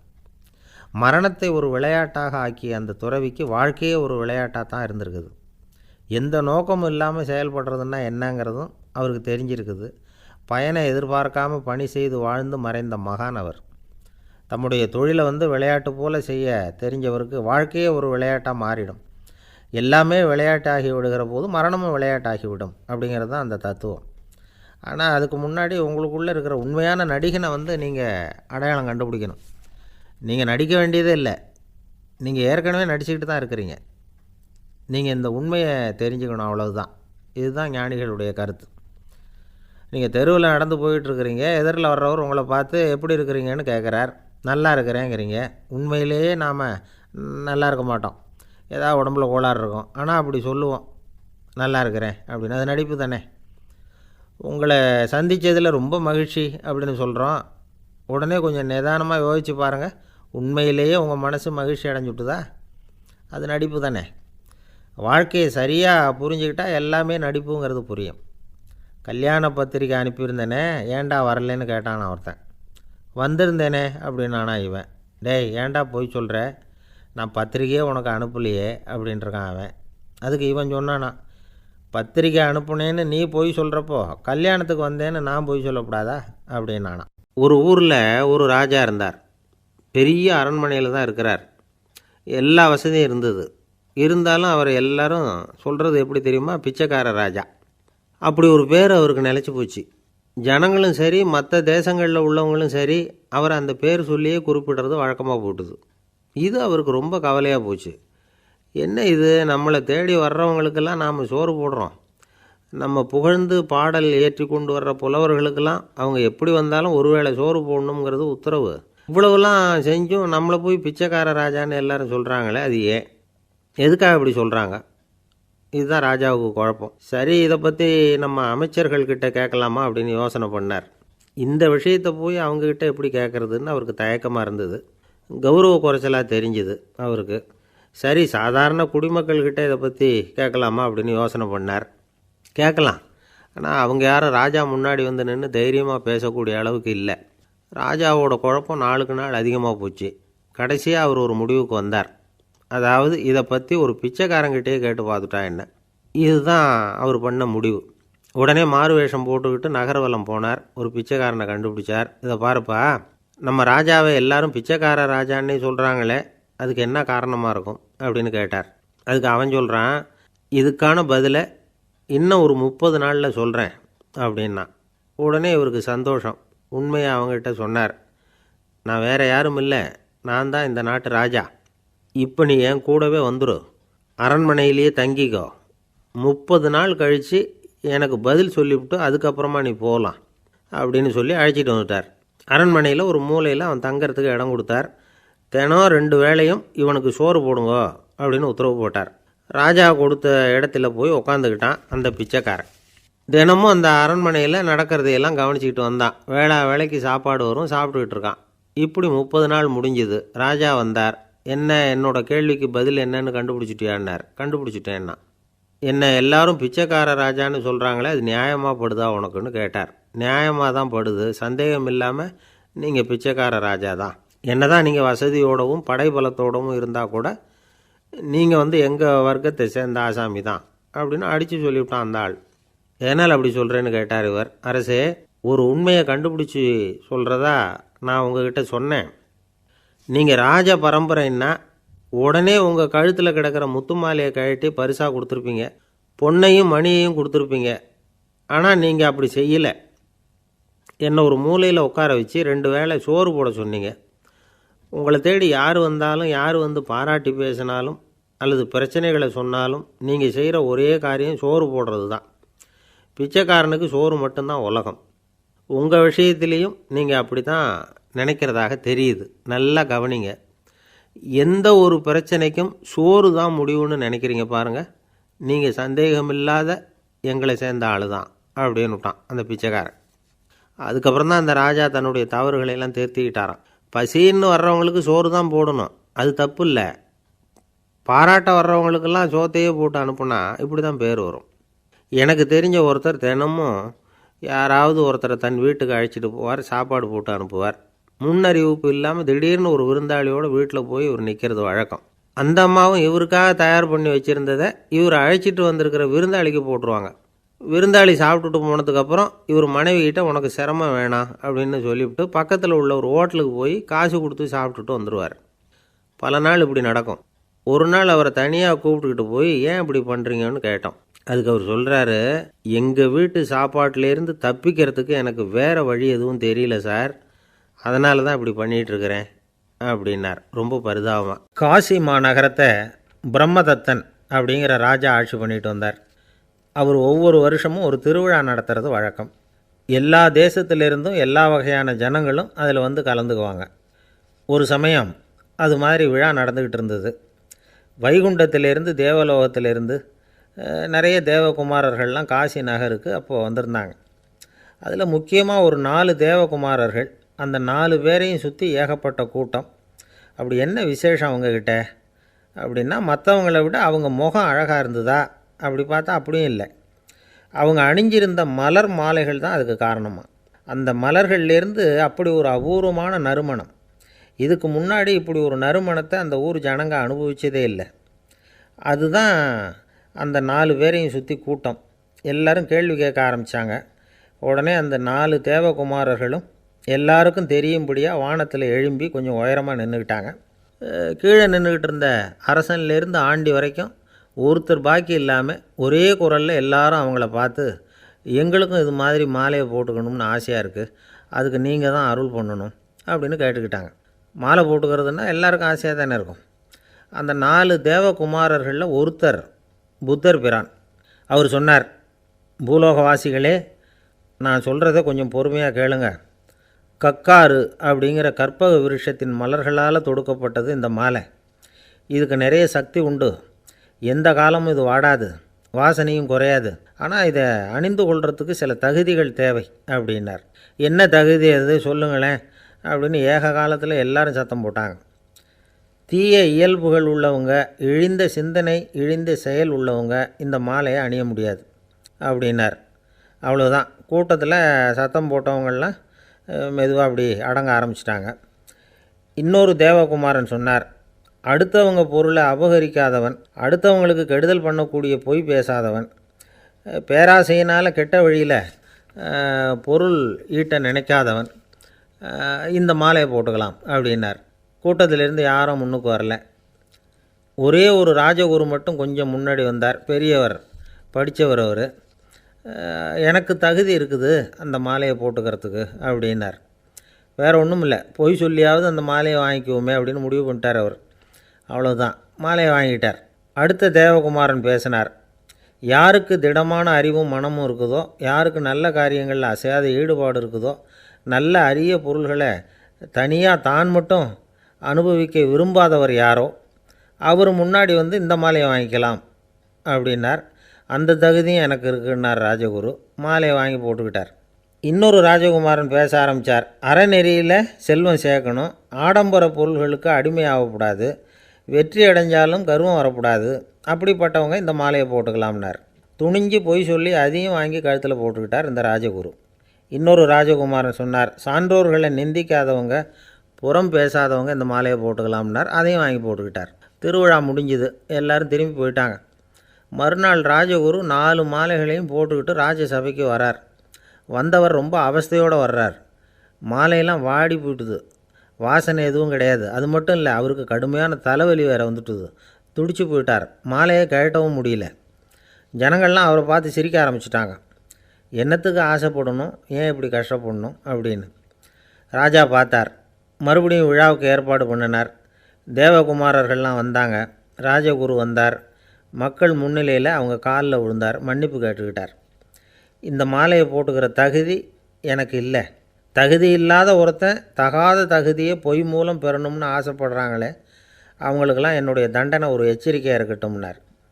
அதுக்கப்புறம் தேவகுமாரர்கள் அவர் கழுத்தில் இருக்கிற மாலையை கழட்டினாங்களாம். அந்த மாலைகளும் பழையபடி மனம் கொடுக்க ஆரம்பிச்சுட்டு தான். இதிலேருந்து நாம் தெரிஞ்சுக்க வேண்டியது என்னென்னா, நமக்கு தகுதி இல்லாத ஒரு கௌரவம் நம்மக்கிட்ட தானாக வந்தால் கூட அதை தவிர்த்து விடுறது தான் நல்லது. அதுதான் புத்திசாலித்தனம். ஒருத்தர் வந்தார். சார், எங்கள் இலக்கிய மன்ற விழாவுக்கு நீங்கள் தலைமை தாங்கணும்னார். உடனே இவர் சொன்னார், பேச்சாளர், சார், இலக்கியத்தை பற்றி பேசுகிற தகுதி எனக்கு இல்லையே அப்படின்னார். உடனே அவர் கூப்பிட வந்தவர் சொன்னார், அந்த தகுதி உங்களுக்கு இல்லைங்கிறது எங்களுக்கும் தெரியும் சார், அதனால தான் உங்களை தலைமை தாங்க கூப்பிட்றேன் அப்படின்னார். அது சரி, தலைமைன்னா அதுக்கு இவர் என்ன தான் அர்த்தம் பண்ணுறாருன்னு தெரியல. ஒரே ஒரு ஊரில் ஒரு ராஜா இருந்தார். அவர் பேரில் மக்களுக்கு ரொம்ப மரியாதை. அவ்வளவு நல்லா ஆட்சி புரிஞ்சுக்கிட்டு வந்தார். அவருக்கு வயசாகிட்டுது. அதனால் ஒரு நாள் அமைச்சரை கூப்பிட்டார். இதை பாருங்கள், எனக்கு வயசாகிட்டுது, அதனால் இந்த அரச பொறுப்பையெல்லாம் நீங்கள் ஏற்றுக்குங்க அப்படின்னார். அதுக்கப்புறம் ராணியை கூப்பிட்டார். வா, நாம் இனிமேல் இங்கே இருக்க வேணாம், காட்டுக்கு போய் தவம் பண்ணலாம் அப்படின்னு கூப்பிட்டார். இந்த செய்தி மக்களுக்கு அறிவிக்கப்பட்டது. மக்கள் உடனே கூட்டம் கூட்டமாக அரண்மனைக்கு வர ஆரம்பிச்சிட்டாங்க. மன்னரை போய் பார்க்குறாங்க. அரசே, தாங்கள் எங்களுக்கு தந்தை மாதிரி. நீங்கள் காட்டுக்கு போயிட்டால் நாங்கள்லாம் இங்கே எப்படி இருக்க முடியும்? எங்களுக்கெல்லாம் எந்த துன்பமும் இல்லாமல் பார்த்துக்கிட்டு வர்றீங்க.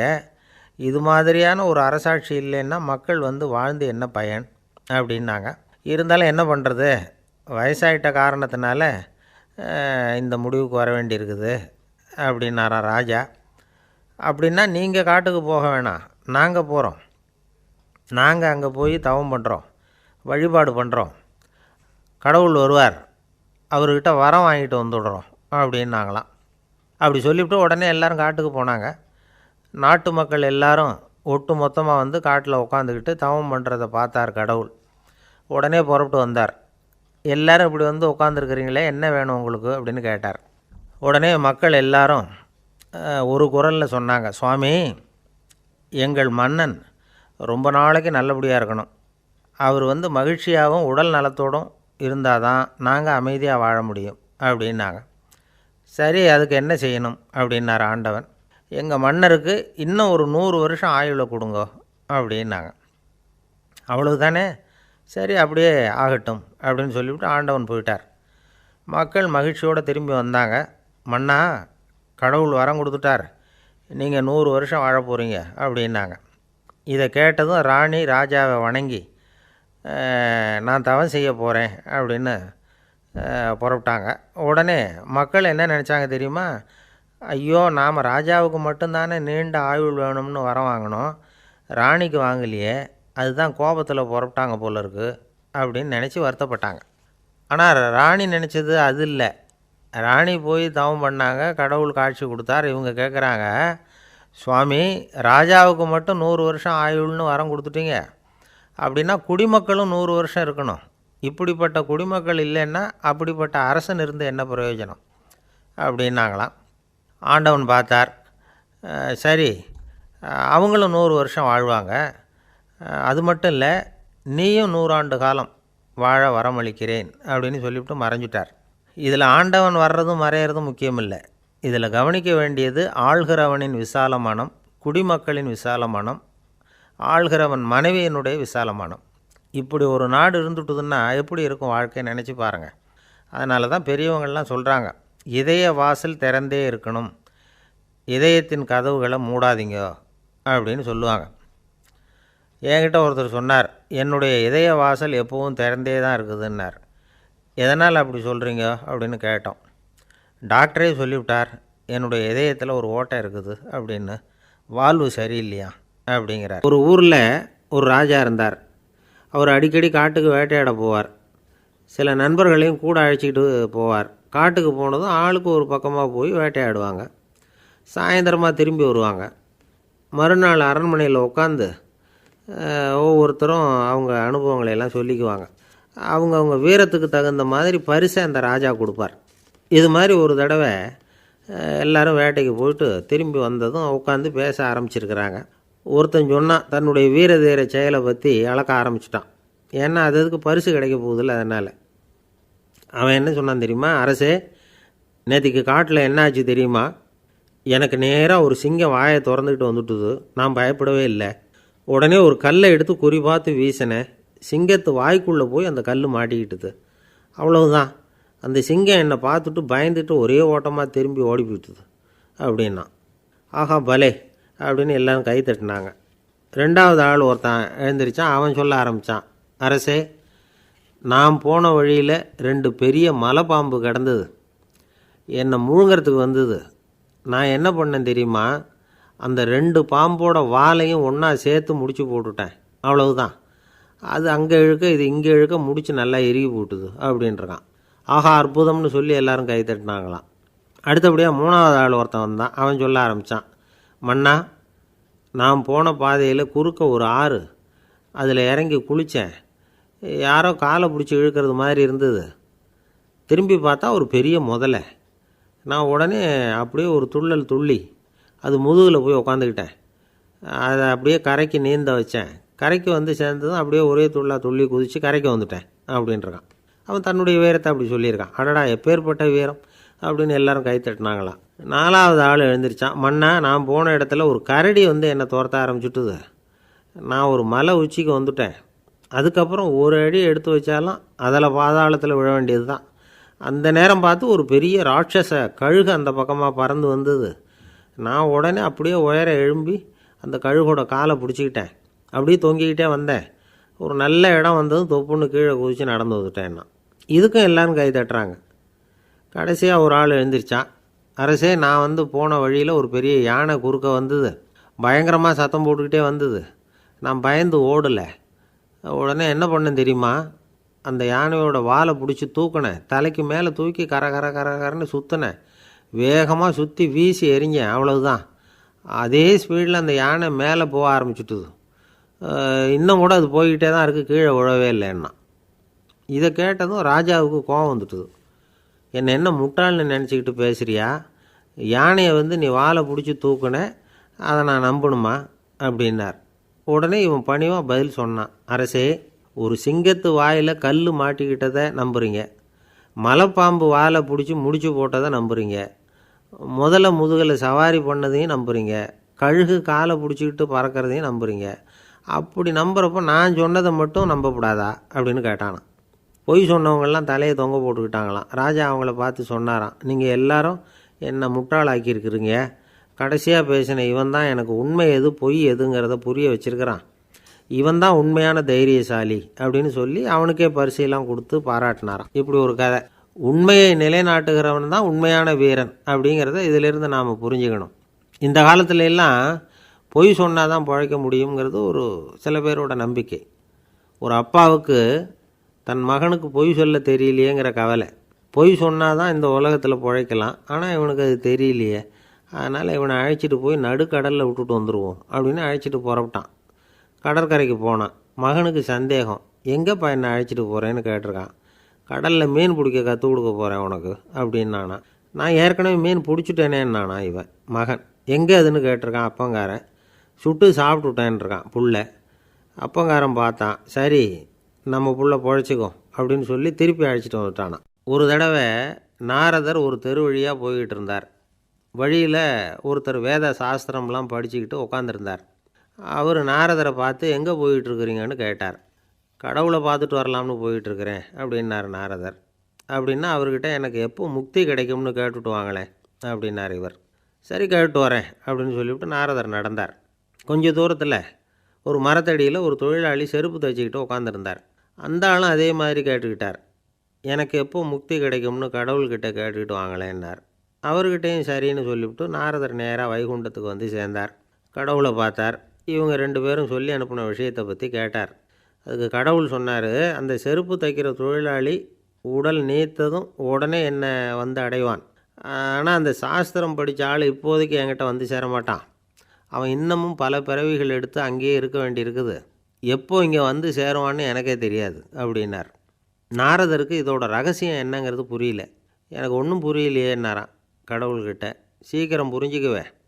நீ திரும்பி போகிறப்போ நான் இங்கே வைகுண்டத்தில் என்ன செஞ்சுக்கிட்டு இருக்கேன்னு கேட்டால், ஒரு ஊசியின் துவாரத்தில் ஒரு யானையை கோத்துக்கிட்டு இருக்கிறேன்னு அவங்கக்கிட்ட சொல்லு அப்படின்னார் கடவுள் சிரிச்சுக்கிட்டே. நாரதர் பூமிக்கு திரும்பினார். கடவுளை பார்த்தீங்களா, எப்படி இருக்கார் அப்படின்னு விசாரித்தார். வேத சாஸ்திரம் படித்தவர்.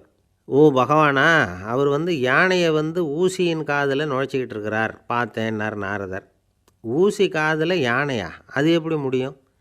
நீங்கள் சொல்கிறத நான் நம்ப மாட்டேன்னு விட்டார் அவர்.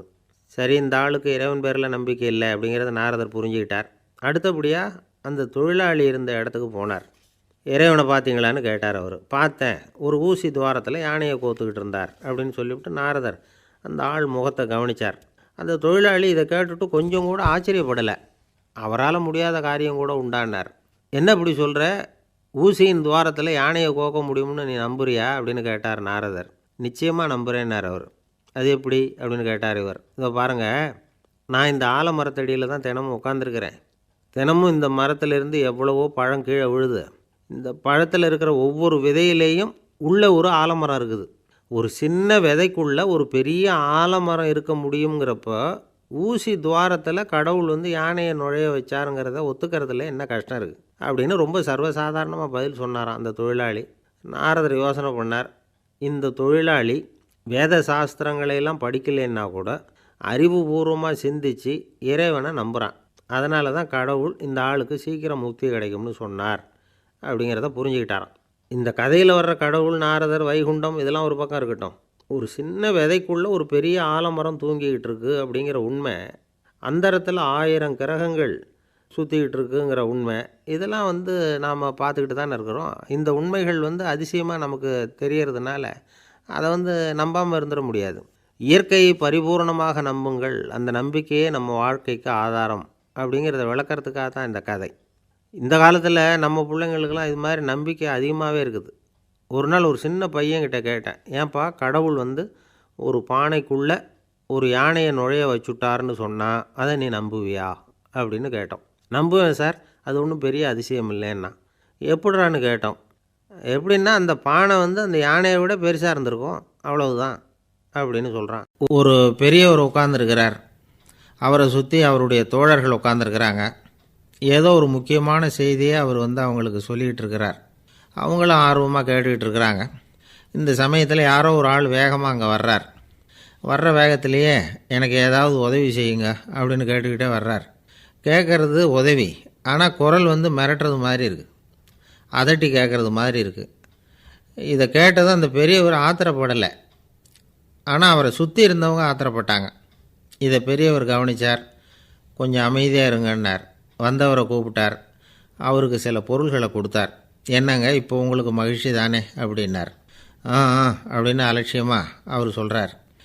நான் உங்களை நல்ல முறையில் நடத்தினேன்னா அப்படின்னு கேட்குறாரு அவர் மறுபடியும். அதெல்லாம் ஒன்றும் இல்லை அப்படின்னு சொல்லி அவர் சொல்லிகிட்டு இருக்கிறாரு. குரலில் கடுமை குறையில.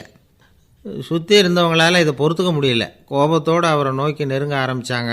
பெரியவர் அவங்களையெல்லாம் தடுத்து நிறுத்தினார். வந்தவரை வாங்க என்னோட அப்படின்னு சொல்லி அழைச்சிட்டு போனார். வீட்டுக்கு போனார். அங்கே போனதும் இன்னும் சில பொருள்களை எடுத்து அவர்கிட்ட கொடுத்தார். இப்போ திருப்தி தானே, நான் உங்ககிட்ட நல்ல முறையில் நடந்துக்கிட்டேனா அப்படின்னார். அவர் முகம் இப்போ தான் கொஞ்சம் மலர்ந்தது. ரொம்ப நன்றி, இறைவன் உங்கள் குடும்பத்துக்கு எல்லா நன்மைகளையும் செய்வான் அப்படின்னு சொன்னார். இதே வார்த்தைகளை என்னுடைய தோழர்கள்கிட்டே சொல்லிட்டீங்கன்னா அவங்க கோபம் தணிஞ்சிரும், வர முடியுமான்னார். கண்டிப்பாக வர்றேன் அப்படின்னாரு. மறுநாள் காலையில் அந்த இடத்துக்கு வந்தார். அதே மாதிரி சொல்லிவிட்டு அவர் போயிட்டார். தோழர்கள்லாம் ரொம்ப வியப்போடு பெரியவரை பார்த்தாங்க. அந்த பெரியவர் தான் நபிகள் நாயகம். அவர் சொன்னார், ஒருத்தன் ரொம்ப ஆசையாக ஒரு ஒட்டகத்தை வளர்த்துக்கிட்டு வந்தான். ஒரு நாள் அந்த ஒட்டகம் கயத்தை அறுத்துக்கிட்டு ஓடி போயிட்டுது. அக்கம் பக்கத்தில் இருக்கிறவங்கெல்லாம் அந்த ஒட்டகத்தை பிடிக்கிறதுக்கு முயற்சி பண்ணாங்க. அதை துரத்திக்கிட்டு ஓடினாங்க. ஒட்டகம் தாறுமாறாக ஓட ஆரம்பிச்சிது. இந்த சமயத்தில் ஒட்டகத்தை வளர்த்தவன் அங்கே ஓடி வந்தான்.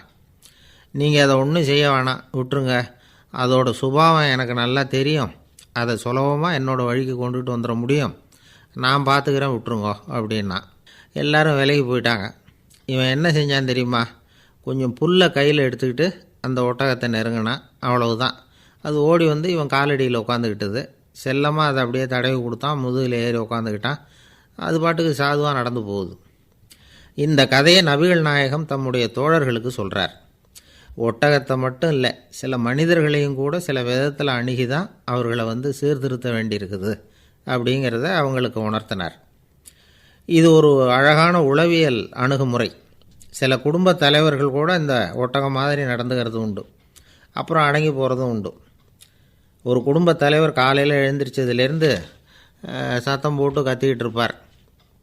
பக்கத்தில் இருந்தவங்கெல்லாம் ஓடி போய் சமாதானம் பண்ணி பார்த்தாங்க. அவர் ஓயறது மாதிரி தெரியல. கடைசியில் அவர் மனைவி வந்தாங்க. நீங்கள் எல்லாம் விலகி போயிடுங்க, அவர் சுபாவம் எனக்கு தெரியும், நான் பார்த்துக்கிறேன் அப்படின்னாங்க. சரின்னு எல்லோரும் போயிட்டாங்க. சாயந்தரமாக பார்க்குறாங்க, அவர் சத்தம் இல்லாமல் ஒரு மூலையில் உட்காந்துருக்கிறார், ரொம்ப சாதுவா. ஆச்சரியமாக இருந்தது. என்னம்மா பண்ணீங்கன்னு கேட்டாங்க. அது ஒன்றும் இல்லைங்க, ஒரு வேளை சாப்பாட்டை நிறுத்தினேன், பட்னி போட்டேன், அவ்வளவுதான் அப்படின்னாங்க அந்த அம்மா. ஒரு ராஜா ஊரெல்லாம் சுற்றி பார்த்துட்டு வரலாம்னு ஒரு நாள் புறப்பட்டு போனார். ஒரு இடத்துல தறி நெசவு வேலை ரொம்ப மும்முரமாக நடந்துக்கிட்டு இருந்தது. ஒரு பெரியவர் தறியால் நெசவு வேலை செஞ்சுக்கிட்டு இருந்தார். பக்கத்தில் ஒரு அழகான பொண்ணு உட்காந்து நூலை சுற்றிக்கிட்டு இருக்குது.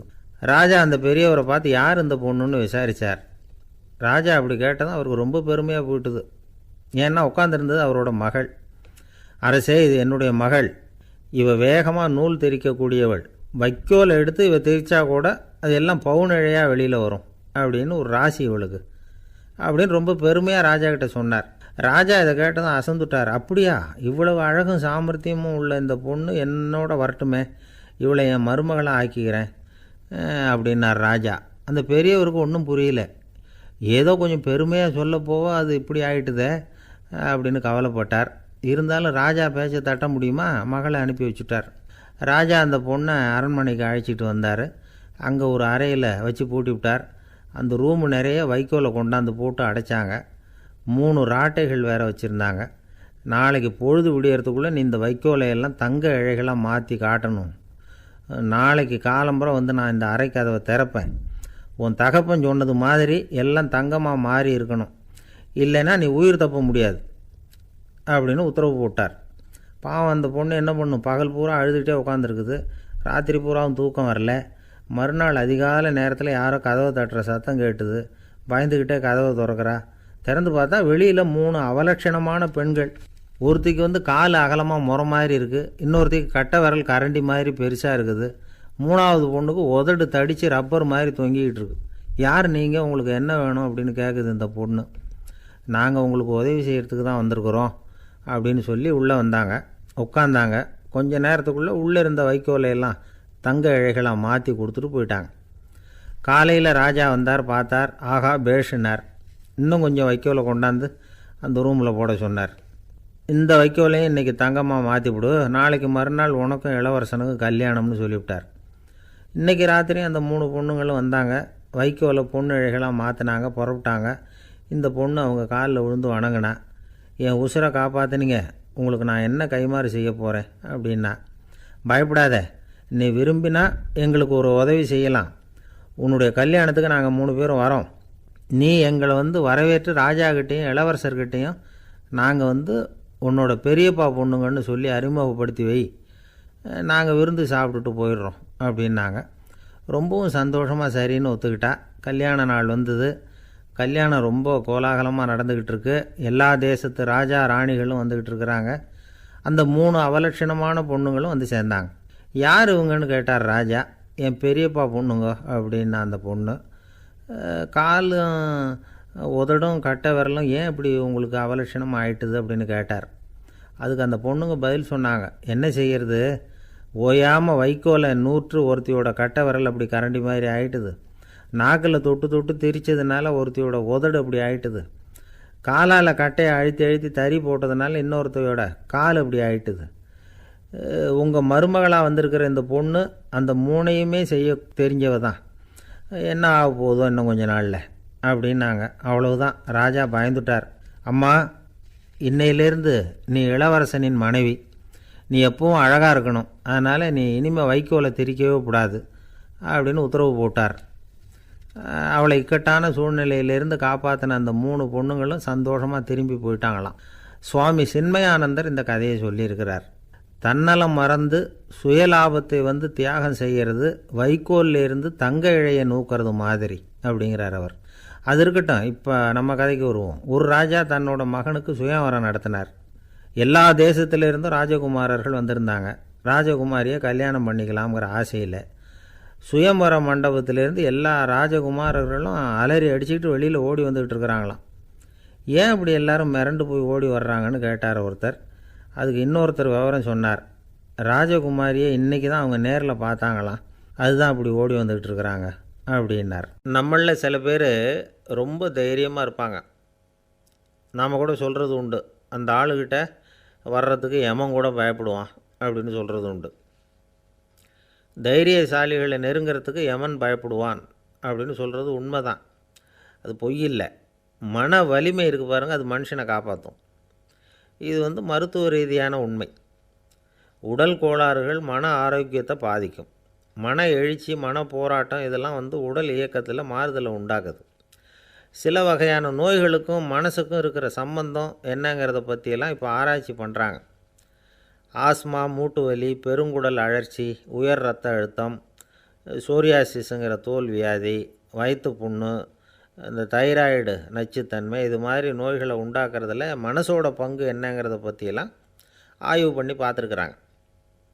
எதுக்கு எடுத்தாலும் சோர்ந்து போகிறது, துவண்டு போகிறது, இப்படிப்பட்ட மனவாகு, அதோட யாரும் நமக்கு உதவ முடியாது அப்படிங்கிற மனோபாவம், கைவிடப்பட்ட மனநிலைமை, இதெல்லாம் வந்து நோயோட தீவிரத்தை ரொம்ப அதிகரிக்க செய்யுதான். இவங்கெல்லாம் அந்த கை கால் வலிக்குது, உடம்பு அசதியாக இருக்குது, தூக்கம் வரல, முதுகு வலிக்குது, உடம்புல வந்து உணர்ச்சி குறையுது, கை கால் விரல்லாம் மரத்து போகுது, இப்படி ஏதாவது சொல்லிக்கிட்டு டாக்டர்களை தேடி வந்துக்கிட்டு இருப்பாங்க. நெஞ்சு வலி வந்து யாருக்கு வருது தெரியுமா? பதற்றம், போட்டி மனப்பான்மை, அளவுக்கு அதிகமான வேகம், துடிப்பு, பேராசை, எதுலேயும் கட்டுப்பாடு, நேரம் தவறாமை, அப்புறம் இதெல்லாம் வந்து உள்ள மனவாக உள்ளவங்க இருக்கிறாங்கள்ல, அவங்க பெரும்பாலும் நெஞ்சு வலிக்கு ஆளாயிடுறாங்களாம். ஃப்ரீட்மேன் அப்படிங்கிறவர் நிறைய ஆராய்ச்சியெல்லாம் பண்ணி பார்த்துட்டு இதை உறுதிப்படுத்தியிருக்கிறார். அவர் பண்ணின ஆராய்ச்சியில் என்னெல்லாம் தெரிய வந்தது தெரியுமா? பொறுப்பு அதிகம் உள்ளவங்களுக்கு கண்டிப்பாக ரத்த அழுத்தம் வரும், அதிகமாக இருக்குமா. அதே மாதிரி கண்டிப்பாக இருக்கிறாங்கல்ல, அவங்களுக்கும் ரத்த அழுத்தம் அதிகரிக்குமா. ரத்த அழுத்தம் தனக்கு அதிகமாக இருக்குங்கிறத தெரிஞ்சுக்கிட்டவங்க தலைவலி, மயக்கம், இந்த தலை சுத்தல், அசதி, இது மாதிரியான உணர்வுகளை வந்து அவங்களுக்கு வந்துடும், அது மாதிரி உணர்வு. ஆனால் உண்மை என்ன தெரியுமா? இதெல்லாம் வந்து ரத்த அழுத்தத்தினால இல்லை, ரத்த அழுத்தம் கட்டுப்பாட்டுக்குள்ளே இருந்தால் கூட இவங்க இப்படி நினைக்கிறாங்களாம். இதுக்கு காரணம் மனசு தான் அப்படிங்கிறார் அவர். சில பேர் எப்படி தெரியுமா? ஒருத்தர் வந்து மாரடைப்பால் இறந்து போனார் அப்படின்னு கேள்விப்பட்டால் போதும், இறந்து போகிறதுக்கு காரணம் இதயம்தான் அப்படிங்கிற பீதியால், இதய தளர்ச்சி அப்படிங்கிற மனநோயால் பாதிக்கப்படுறார். இவங்கெல்லாம் அடிக்கடி தங்களுடைய இதய பகுதியை தொட்டு பார்த்துக்குவாங்க, நாடியை பிடிச்சி பார்த்துக்குவாங்க, அடிக்கடி மூச்சை உள்ளுக்கு இழுத்து வெளியில் விட்டு வலி வருதா அப்படின்னு பார்த்துக்கிட்டு இருப்பாங்க. வேறு எங்கேயாவது வலிச்சா கூட நெஞ்சை வலிக்குதா அப்படின்னு பார்ப்பாங்க. நெஞ்சு வலிக்குதுன்னு கூட சில பேர் சொல்ல ஆரம்பிச்சிருவாங்க. ஆஸ்மாவுக்கும் மனசுக்கும் சம்பந்தம் உண்டு. தீர்வு காண முடியாத மன போராட்டங்கள் எல்லாத்துக்கும் அடுத்தவங்களையே சார்ந்து இருக்கிற மனநிலை, இதெல்லாம் ஆஸ்மாவினுடைய தீவிரத்தை வந்து அதிகப்படுத்திடும். பயம், இது எப்படின்னா என்ன நடக்குமோங்கிற பதற்ற நிலை, அப்புறம் இந்த பயம், இதெல்லாம் வந்து சுவாசித்தலை வந்து அதிகரிக்க செய்யுது இல்லையா.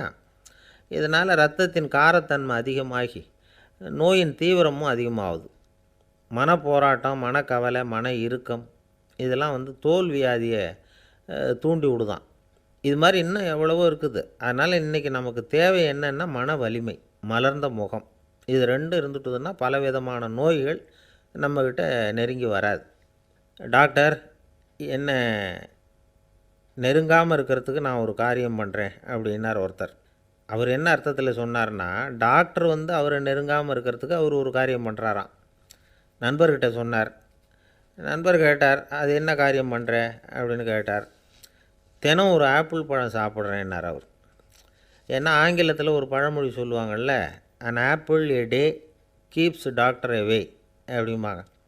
ஒரு ஆப்பிள் பழம் சாப்பிட்டா டாக்டர் விலகியே இருப்பார், டாக்டர்கிட்ட போக வேண்டிய அவசியம் இருக்காது அப்படிங்கிறதுக்காக அந்த பழமொழி சொல்கிறது. என்ன, நான் யாருமே நெருங்காமல் இருக்கிறதுக்கு நான் ஒரு காரியம் பண்ணுறேன்னார் இன்னொருத்தர். டாக்டர் நெருங்காமல் இருக்கிறதுக்கு ஆப்பிள் பழம் சாப்பிட்றேன்னார் அவர். என்னை யாருமே நெருங்காமல் இருக்கிறதுக்கு நான் ஒரு காரியம் பண்ணுறேன்னார் இன்னொருத்தர். அது என்னன்னு கேட்டோம். தினம் ஒரு பூண்டு சாப்பிட்றேன்னார். ஏ கார்லிக் எ டே கீப்ஸ் எவ்ரிபடி அவே அப்படின்னு அதுக்கு ஒரு புது விளக்கமும் கொடுத்தார். என்னை விட யோக்கியம் இந்த உலகத்தில் வேறு யாரும் இல்லை சார் அப்படின்னார் ஒருத்தர். அவரை விட அயோக்கியன் வேறு யாரும் இருக்க முடியாதுங்கிற முடிவுக்கு கேட்டவங்க வந்துட்டாங்களாம். மனுஷனுக்கு இருக்கிற ஒரு மிகப்பெரிய குறையே தன்கிட்ட இருக்கிற குறை அவனுக்கு தெரியாமல் போகிறது தான். ஆனால் அடுத்தவங்ககிட்ட இருக்கிற குறை இவனுக்கு தெளிவாக தெரிஞ்சிடும். ஒரு ஒட்டகம் ஒரு கொக்கை பார்த்து ஒரு கேள்வி கேட்டுதான். என்ன கேள்வி தெரியுமா? உன் கழுத்து ஏன் இப்படி வளைஞ்சி போயிருக்குது அப்படின்னு கேட்டிருக்கு. இதுக்கு உடம்பே வளைச்சல். இது போய் கொக்கை கிண்டல் பண்ணுது. இன்றைக்கி மனித சுபாவமும் கிட்டத்தட்ட இப்படி தான் இருக்குது. இந்த உலகத்தில் குறையில்லாத மனிதர்கள் யாரும் கிடையாது, நாம் உள்பட அப்படிங்கிறத முதல்ல நாம் நல்லா புரிஞ்சுக்கணும். ஒரு ஊரில் ஒரு விற்பனை நிலையம் இருந்தது. செல்ல பிராணிகளை விற்பனை செய்கிற நிலையம் அது. நாய், கிளி, பூனை இப்படி நிறைய வச்சு விற்பனை பண்ணிகிட்டு இருக்கிறாங்க. நாய்க்குட்டி விற்பனை செய்கிற பகுதியில் ஒரு சிறுவன் நின்றுக்கிட்டு இருந்தான். விற்பனை செய்கிற ஆளுக்கிட்ட விலை கேட்டுக்கிட்டு இருந்தான். அதோ இருக்குதே அந்த நாய்க்குட்டி என்ன விலை அப்படின்னு கேட்டானா. 1000 ரூபா அப்படின்னாரான். சரி அது வேணாம், இது என்ன விலைன்றிருக்கான். 500 ரூபா அப்படின்னாரான். இந்த சின்ன பையன் கையில் வச்சுருந்தது வெறும் 50 ரூபா தான். அதனால் இதை விட குறைச்சலாக கிடைக்குமான்னு பார்த்துருக்கான். அந்த கடையில் ஒரு மூலையில் சரியாக கவனிக்கப்படாமல் ஒரு நாய்க்குட்டி படுத்து கிடந்தது. பாவமாக கத்திக்கிட்டு இருந்தது. அதை பார்த்ததுமே இவனுக்கு அது ரொம்ப பிடிச்சி போச்சு. உடனே அந்த கடைக்காரரை பார்த்து, அதுவும் அந்த மூலையில் படுத்து கிடக்குதே அந்த நாய்க்குட்டி என்ன விலை அப்படின்னு கேட்டிருக்கான். தம்பி, அது ஒரு கால் ஊனம், அதனால் அது உன்னோட குதித்து விளையாடவோ ஓடுறதோ அதால் முடியாத காரியம் அப்படின்ட்டுருக்கார் அவர். அது தெரிஞ்சு தாங்க கேட்குறேன், அதோட விலை என்ன அதை மட்டும் சொல்லுங்களேன் அப்படின்ட்டுருக்கான். தம்பி, இது கால் ஊனம் உள்ள ஒரு நாய். இதை போய் காசு கொடுத்து வாங்கிறதுக்கு யாராவது பிரியப்படுவாங்களா? இதை நான் உனக்கு இலவசமாகவே தர்றேன், எடுத்துகிட்டு போ அப்படின்னாரான். இதை கேட்டதும் அந்த சிறுவனுக்கு கோபம் வந்துட்டு தான். நீங்கள் ஒன்றும் சும்மா கொடுக்க வேணாம், இந்தாங்க 50 ரூபா, இதை வச்சுக்கிட்டு நாய்க்குட்டியை கொடுங்க அப்படின்ட்டுருக்கான். அவருக்கு ஒன்றும் புரியல, ஆச்சரியமாக இருந்தது. சரின்னு பணத்தை வாங்கிட்டு நாய்க்குட்டியை தூக்கி கொடுத்தார். அந்த சிறுவன் அந்த நாய்க்குட்டியை 2 கையாலையும் வாங்கினா, மார்போடு பிரியமாக சேர்த்து அணைச்சிக்கிட்டான். தெருவில் இறங்கி நடக்கிறான். அப்படி நடக்கும்பொழுது தான் பார்க்குறார், கடைக்காரர் ஆச்சரியமாக அவனை பார்க்குறார். அப்போ தான் அவருக்கு ஒரு விஷயம் புரியுது. அந்த சிறுவன் தெருவில் நாய்க்குட்டியை மார்போடு அணைச்சிக்கிட்டு விந்தி விந்தி நடந்து போய்கிட்டு இருக்கிறான். ஆமாம், அவனுக்கும் ஒரு கால் ஊனம். இந்த நாய்க்குட்டியை யாருமே வாங்க மாட்டாங்கன்னு நினச்சிக்கிட்டு இருந்தார். குறையுள்ள அதுக்கும் ஒரு எஜமானன் கிடச்சிட்டான். அதனால் ஊனம் ஒரு குறை இல்லை அப்படிங்கிற உண்மையை அந்த கடைக்காரர் புரிஞ்சுக்கிட்டாராம். நம்மால் ஒருத்தர் கொஞ்சம் வயசானவர், எழுந்திரிச்சு சரியாக நடக்க முடியாது, சாய்வு நாற்காலியிலேயே எப்பவும் உட்காந்துருப்பார். அவர் தனக்கு துணையாக ஒரு நாயை பக்கத்தில் வச்சுருந்தார். அதுவும் ரொம்ப வயசான ஒரு நாய், எழுந்திரிக்கவே சிரமப்படும், நடக்கவும் முடியாது. அவர் பக்கத்துலேயே இதுவும் சோர்ந்து போய் படுத்து கிடக்கும். அந்த பெரியவரை பார்க்க வந்த ஒருத்தர் கேட்டார், ஏங்க, ஒரு சின்ன பையனை உங்களுக்கு துணையாக வச்சுக்கப்படாதா? இந்த நாயை உங்களுக்கு பாதுகாப்பாக வச்சுருக்கிறீங்களே, உங்களுக்கு ஒரு ஆபத்துன்னா இது எப்படி உங்களுக்கு உதவ முடியும் அப்படின்னார். அப்போ அவர் சொன்னாராம், எனக்கு ஒரு ஆபத்துன்னா அந்த சமயத்தில் இந்த நாய் என்னை தனியாக விட்டுட்டு ஓடி போயிடாமல் இருக்கணும்ல, அதுக்காக தான் இதை நான் வச்சுருக்கிறேன் அப்படின்னாராம். கங்கை கரை தோட்டம் பக்கத்தில் ஒரு ஆசிரமம், அங்கே ஒரு பெரியவர் தங்கியிருக்கிறார். அவர் தான் ராமகிருஷ்ண பரமஹம்சர். அந்த ஆசிரமம் இருந்த இடம் கரக்பூர். வங்காளத்தில் பொதுவாக எல்லோரும் மீன் சாப்பிட்றது உண்டு. கங்கையில் குளிச்சுட்டு கையில் ஒரு மீனோடு வர்றது வழக்கம். இவர் இருக்கிற இடத்துக்கு கங்கையில் படகு வழியாக வரணும். அப்படி தான் எல்லோரும் வருவாங்க. வர்றவங்கள ஒன்று கூட்டி ஆன்மீக விஷயங்களை பற்றி பேசிக்கிட்டு இருப்பார். ஒவ்வொரு நாள் ஒவ்வொருத்தர் நகரத்துக்கு போகணும், வரும்பொழுது மீன் கொண்டுக்கிட்டு வரணும். அதுக்கு ஒரு அட்டவணையே உண்டு ஆசிரமத்தில். அது பிரகாரம் ஒரு நாள் சுவாமி யோகானந்தர் படகில் போனார். படகை செலுத்தினவங்க ராமகிருஷ்ணரையும் சுவாமி யோகானந்தரையும் மற்றவங்களையும் பித்தர்கள் அப்படின்னு சொல்லி ஏளனமாக பேசினாங்க. அவங்க என்ன பைத்தியம் பிடிச்சவங்க அப்படிங்கிறது மாதிரி. சுவாமி யோகானந்தருக்கு ரொம்ப மென்மையான இதயம். இவங்க இப்படி கண்ணாபின்னான்னு பேசுகிறத பார்த்தா மீனை வாங்கிட்டு திரும்புகிறப்போ என்ன நடக்குமோ அப்படிங்கிற பயம் வேறு வந்துட்டுது அவருக்கு. அவ்வளவு மென்மையானவர். இதை தெரிஞ்சுக்கிட்ட ராமகிருஷ்ணர், யோகானந்தா இங்கே வா அப்படின்னு கூப்பிட்டார். இவர் கண்ணீரை தொடச்சிக்கிட்டே கிட்ட போனார். சொன்னார், ஐயா, படகு ஓட்டுறவங்க உங்களை பற்றி மோசமாக பேசுகிறாங்க. என்ன திட்டினா பரவாயில்ல, ஆனால் உங்களை அவங்க திட்டுறாங்க, அதை என்னால் தாங்கிக்க முடியல அப்படின்னார். இதை கேட்டதும் ராமகிருஷ்ணருக்கு கோபம் வந்துட்டு தான்.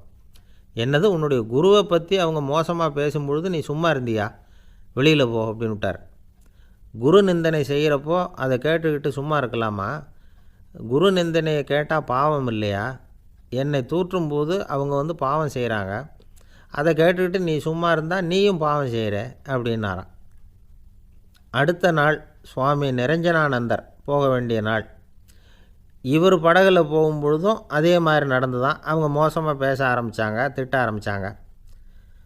அப்படி கேலி பண்ண ஒருத்தனை இவர் என்ன பண்ணார், பலார்னு கன்னத்தில் அரைஞ்சிட்டார். இன்னொருத்தனை கங்கையில் தூக்கி எறியறதுக்கும் தயாராகிட்டார்.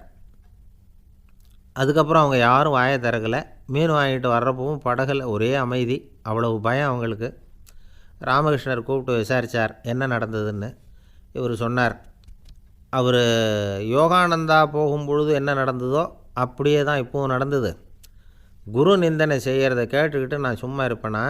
ஒருத்தனை அப்படியே அரைஞ்சுட்டேன், இன்னொருத்தனை ஆற்றுல தூக்கி போட்டுருவேன்னு பயமுறுத்தினேன், அவ்வளவுதான் அப்படின்னாராம். இப்போவும் ராமகிருஷ்ணருக்கு கோபம் வந்துட்டு தான். என்ன இது, அணியறது காஷாயம், இருக்கிறது ஆசிரமம், உனக்கு இவ்வளவு கோபம் வந்ததுன்னா அப்புறம் என்னத்துக்கு ஆசிரமத்தில் இருக்கணும்? பிரம்மச்சாரி எப்பவும் அமைதியாக இருக்கணும் அப்படின்னு அறிவுரை சொன்னாராம் ராமகிருஷ்ணர். அப்போ இவர் கேட்டாராம், ஏங்க அவருக்கு ஒரு விதமான அறிவுரை சொன்னீங்க, எனக்கு வேறு விதமாக அறிவுரை சொல்கிறீங்க, இதில் எது உண்மை அப்படின்னு கேட்டிருக்கார். இதுக்கு ராமகிருஷ்ணர் சொன்ன பதில் என்னென்னா, அட அசடே, சக்கரத்தில் காற்று அதிகமாக இருந்தால் குறைக்கணும், குறைச்சலாக இருந்தால் கூட்டணும். அவன் சாது, அவனுக்கு அதிக உணர்ச்சி தேவை, உனக்கு படபடப்பு அதிகம், உனக்கு பொறுமை தேவை அப்படின்னாராம். இதில் உள்ள கருத்து என்னென்னா, கல்விங்கிறது எப்படின்னா அதை சூழ்நிலைக்கு தகுந்த மாதிரி கற்பிக்கணும். எல்லாருக்கும் ஒரே மாதிரி கற்பிக்கக்கூடாது. கேட்குறவர் தகுதி, புரிஞ்சுக்கிற திறமை, இதை பொறுத்து கல்வி அமையணும். ஆரம்ப காலத்தில் ஒரு குரு, அப்போ ஒரு சீடன் இருந்தான். அது வேடிக்கையான குரு, வேடிக்கையான சீடன். ஒரு ஆசிரமம். ஒரு நாள் ஒருத்தன் அவசரமாக அந்த குருவை தேடி வந்திருக்கிறான். என்ன விஷயம்னு விசாரித்தார் குரு. உங்கள் சீடர் என்னை அடிச்சுட்டார் அப்படின்னு புகார் பண்ணானான் அந்த ஆள். குரு சீடனை கூப்பிட்டார். அடிச்சியா இந்த ஆளை அப்படின்னு கேட்டாரான். ஆமான் இருக்கான் சீடன். ஏன் அடித்தே அப்படின்னு கேட்டாரான். இந்த ஆள் உங்களை பற்றி மட்டமாக பேசிவிட்டான், என்னால் அதை தாங்கிக்க முடியல, அதனால தான் அடிச்சுட்டேன்ருக்கான். அப்படி என்ன பேசினான் அப்படின்னு கேட்டாரான். உன்னுடைய குருநாதர் இப்போல்லாம் அர்த்தமில்லாமல் பேச ஆரம்பிச்சிட்டார் அப்படின்னு சொல்லிவிட்டான், அதனால தான் அடிச்சுட்டேன் அப்படின்னானான். அதுக்காக அடித்தே அப்படின்னாரான். நான் அதுக்காக அடிக்கலை குருவே, இப்போல்லாம் நீங்கள் அர்த்தமில்லாமல் பேசுகிறதாக அவன் சொல்கிறான், அப்படின்னா இதுவரைக்கும் நீங்கள் அர்த்தத்தோடு பேசினதாகத்தானே அர்த்தம், அது தப்பு தானே, அதனால தான் அடித்தேன் அப்படின்னானான். அளவுக்கு மிஞ்சினால் அமிர்தமும் நஞ்சு அப்படின்னு சொல்லுவாங்க. அது உண்மைதான். ஒருத்தருக்கு அளவுக்கு மீறிய புகழ் வந்துட்டுதுன்னு வச்சுங்க, அது கூட ஆபத்தாக போயிடுறது உண்டு. பழங்காலத்துல எல்லாம் கிரேக்க தேசத்தில் ஒரு பழக்கம் உண்டாம். அதாவது யாராவது ஒருத்தரை நாடு கடத்தணும்னா அதுக்கு ஒரு வழி உண்டு. அதாவது ஒருத்தரை நாடு கடத்தணும்னு மக்கள் விரும்புகிறாங்கன்னு வச்சுங்களேன், அவர் பேரை ஒரு மண்பாண்ட ஓட்டுச்சில்லில் எழுதி அதை ஒரு குறிப்பிட்ட பொது இடத்துல போட்டுற வேண்டியது, அவ்வளவுதான்.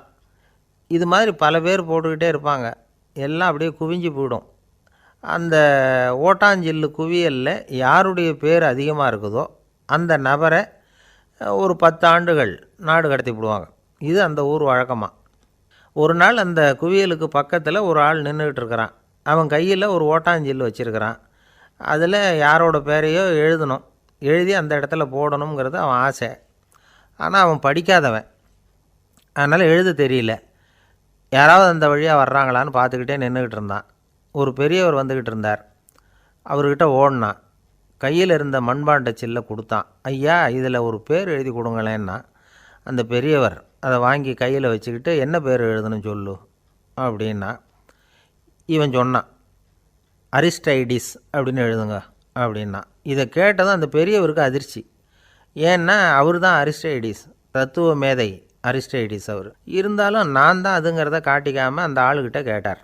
அது சரிப்பா, அரிஸ்டைடிஸுங்கிற பேரை எழுத சொல்கிற, அவர் உனக்கு என்ன கெடுதல் பண்ணார், அவர் பேரை இதில் எழுத சொல்கிறியே அப்படின்னு கேட்டிருக்கார். அதுக்கு இவன் சொன்னானா, அவர் எனக்கு எந்த கெடுதலும் பண்ணலை, அவரை நான் பார்த்தது கூட இல்லை அப்படின்ட்டுருக்கான். அப்புறம் எதுக்காக அவரை நாடு கடத்தணும்னு நீ ஆசைப்படுற அப்படின்னு கேட்டிருக்கார். இப்போ அந்த ஆள் சொல்கிறான், அரிஸ்டைடஸை பற்றி எல்லாரும் பேசுகிறாங்க, அவர் ரொம்ப நல்லவர், அவர் ஒரு பெரிய அறிவாளிங்கிறாங்க, அவர் ஒரு பெரிய வள்ளல், பேரறிஞர், இப்படி எல்லாரும் சொல்கிறத கேட்டு கேட்டு எனக்கு ரொம்ப அலுத்து போயிட்டுது, அதனால தான் வெறுப்பாயிட்டேன் அப்படின்னு நானும். இதிலேருந்து என்ன தெரியுது, நாம் நல்லவனாக இருக்கிறதுல ஒன்றும் இடைஞ்சல் இல்லை. ஆனால் நம்மளை நல்லவன் எல்லாரும் சொல்ல ஆரம்பிச்சிட்டாங்கன்னு வச்சுக்கோங்க, அப்போ இடைஞ்சல் ஆரம்பம்னு அர்த்தம். எதுவுமே அளவுக்கு மிஞ்சி போகாமல் பார்த்துக்க வேண்டியது ரொம்ப அவசியம். அளவுக்கு அதிகமாக ஆசைப்படாதவங்களில் ஆப்ரஹாம் லிங்கனும் ஒருத்தரான். அவர் ஒரு தடவை தன்னுடைய நண்பர்கள்கிட்ட பேசிக்கிட்டு இருந்தாராம். ஒருத்தர் கேட்டிருக்கார், ஒரு மனுஷனுக்கு கால்கள் எவ்வளோ உயரம் இருக்கணும் அப்படின்னு கேட்டாராம். இதுக்கு ஆப்ரஹாம் லிங்கன் சொன்னாராம், அது என்ன, இடுப்புலேருந்து தரையை தொடுற அளவுக்கு உயரம் இருந்தால் போதும் அப்படின்னாராம். ஒரு ஆள் அசையாமல் கிடக்கிறார், அவர் இருக்காரா போயிட்டாராங்கிறத எப்படி முடிவு பண்ணுறோம்? அவர் மூக்குக்கு முன்னாடி புறங்கையை வச்சு பார்க்குறோம், மூச்சு வருதா இல்லையா அப்படிங்கிறத கண்டுபிடிக்கிறதுக்காக.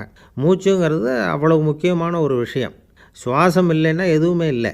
நம்ம பூமி இருக்க, அது கூட சுவாசிக்குதுங்கிறத சோவியத் விஞ்ஞானிகள் கண்டுபிடிச்சிருக்கிறாங்க.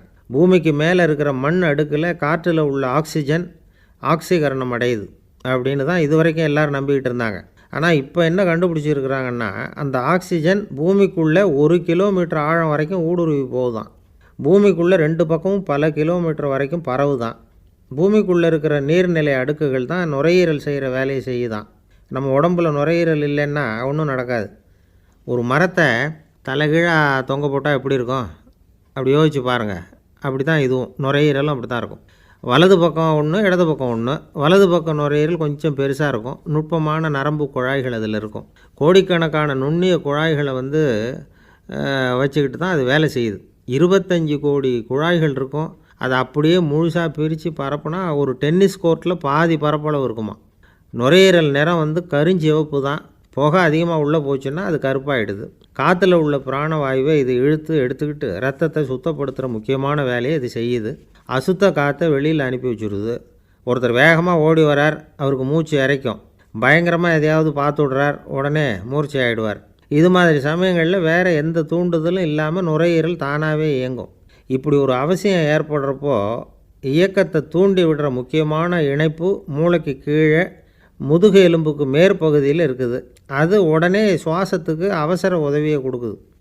இப்போ ஒருத்தர் பேசாமல் உட்காந்துருக்கார். இந்த சமயத்தில் அவருக்கு 1 பங்கு காற்று தேவைப்படுதுன்னு வச்சுக்கோங்க. அவர் எழுந்திரிச்சு நடக்கும் பொழுது 1.5 மடங்கு தேவைப்படும். ஓடினார்னா 3 மடங்கு தேவைப்படும். படுத்துருக்கிறப்ப அரை மடங்கு தான் தேவைப்படும். இதுக்கு நிமிஷத்துக்கு 16 தடவை மூச்சு விட்டாகணும். இப்படி சாதாரணமாக உள்ளே இழுக்கிற காற்று கொஞ்சம்தான் இருந்தாலும் இது மாதிரி 8 மடங்கு காற்றை உள்ளே இழுத்து வச்சுக்கிற சாமர்த்தியம் நுரையீரலுக்கு இருக்குதான். தண்ணி, நுண்கிருமிகள், ரசாயன பொருள் இப்படி எது உள்ளே போனாலும் நுரையீரல் சமாளிச்சுக்கும். 30 வருஷமாக விடாத புகை பிடிக்கிறவர் தொடர்ந்து உள்ளே அனுப்பி வைக்கிற புகையை கூட சமாளிக்குதுன்னா பார்த்துங்களேன். உள்ளே போகிற புகை நுட்பமான சுவாச முடிச்சுகளை அழிச்சு விடுது. கறி புகை அது மேலே படிஞ்சு உபயோகம் இல்லாமல் பண்ணிவிடுது. ஆனாலும் தேவைக்கு அதிகமாக 8 மடங்கு கூடுதலாக சுவாச முடிச்சுகள் நம்ம உடம்புக்குள்ளே இருக்கிறதுனால சமாளிக்க முடியுது. சமாளிக்க முடியலன்னா சில சமயம் மூச்சு திணறும். அதை ஒரு எச்சரிக்கையாக எடுத்துக்கிட்டு புகை பிடிக்கிற பழக்கத்தை விட்டுடணும். அதுதான் நல்லது. ஆனால் அப்படி யார் விடுறது? இணை பிரியாத 2 நண்பர்கள் இருந்தாங்களாம். 2 பேரும் விடாமல் சிகரெட்டு குடிக்கிறவங்க. அதில் ஒருத்தன் செத்து போட்டான். இன்னொருத்தன் அதுக்கப்புறம் 2 சிகரெட்டாக குடிக்க ஆரம்பித்தானான். ஏன் இப்படி பண்ணுறேன்னு கேட்டிருக்காங்க. நான் ஒரு சிகரெட்டு தான் குடிக்கிறேன், செத்து போன என்னுடைய ஃப்ரெண்டு இருக்கானே செத்து போனவன், அவனுக்காக இன்னொரு சிகரெட்டு குடிக்கிறேன் அப்படின்னு நானான். இது ரொம்ப ஆபத்து, விட்டுடு அப்படின்னு சொல்லியிருக்காங்க. சரின்னு ஒத்துக்கிட்டான். ஆனால் அதுக்கப்புறமும் ஒரு சிகரெட் வீதமாக குடிச்சிக்கிட்டே இருந்தான். சிகரெட்டு பழக்கத்தை நீ இன்னும் விடலையான்னு கேட்டாங்களாம். அந்த பழக்கத்தை நான் எப்போவோ விட்டுட்டேன், இப்போ நான் குடிக்கிறது என் ஃப்ரெண்டுக்காக அப்படின்னு நானான். இவங்கெல்லாம் எப்படி திருந்துறது? வங்க நாவலாசிரியர் சரத் சந்திரர் ஒரு நண்பர் அவர்கிட்ட வந்தார். வழக்கமாக எல்லா எழுத்தாளர்கள்கிட்டையும் கேட்குற ஒரு கேள்வியை கேட்டார். நீங்கள் எழுத்துத்துறைக்கு வந்தது எப்படி? இதுதான் கேள்வி. அதை தெரிஞ்சு என்ன பிரயோஜனம்னார் சரத் சந்திரர். சும்மா சொல்லுங்களேன், தெரிஞ்சுக்கிறேன் அப்படின்னார் வந்தவர். சரி சொல்கிறேன்னு ஆரம்பித்தார். நான் ரங்கூனில் வேலை பார்த்துக்கிட்டு இருந்தேன். சம்பளம் பத்தில். வேலையும் பார்த்துக்கிட்டு ஒரு பலசரக்கு கடை வைக்கலாம்னு நினச்சேன். என்னால் மளிகை கடை வச்சு சரியாக நடத்த முடியுமாங்கிற சந்தேகம் என் மனைவிக்கு.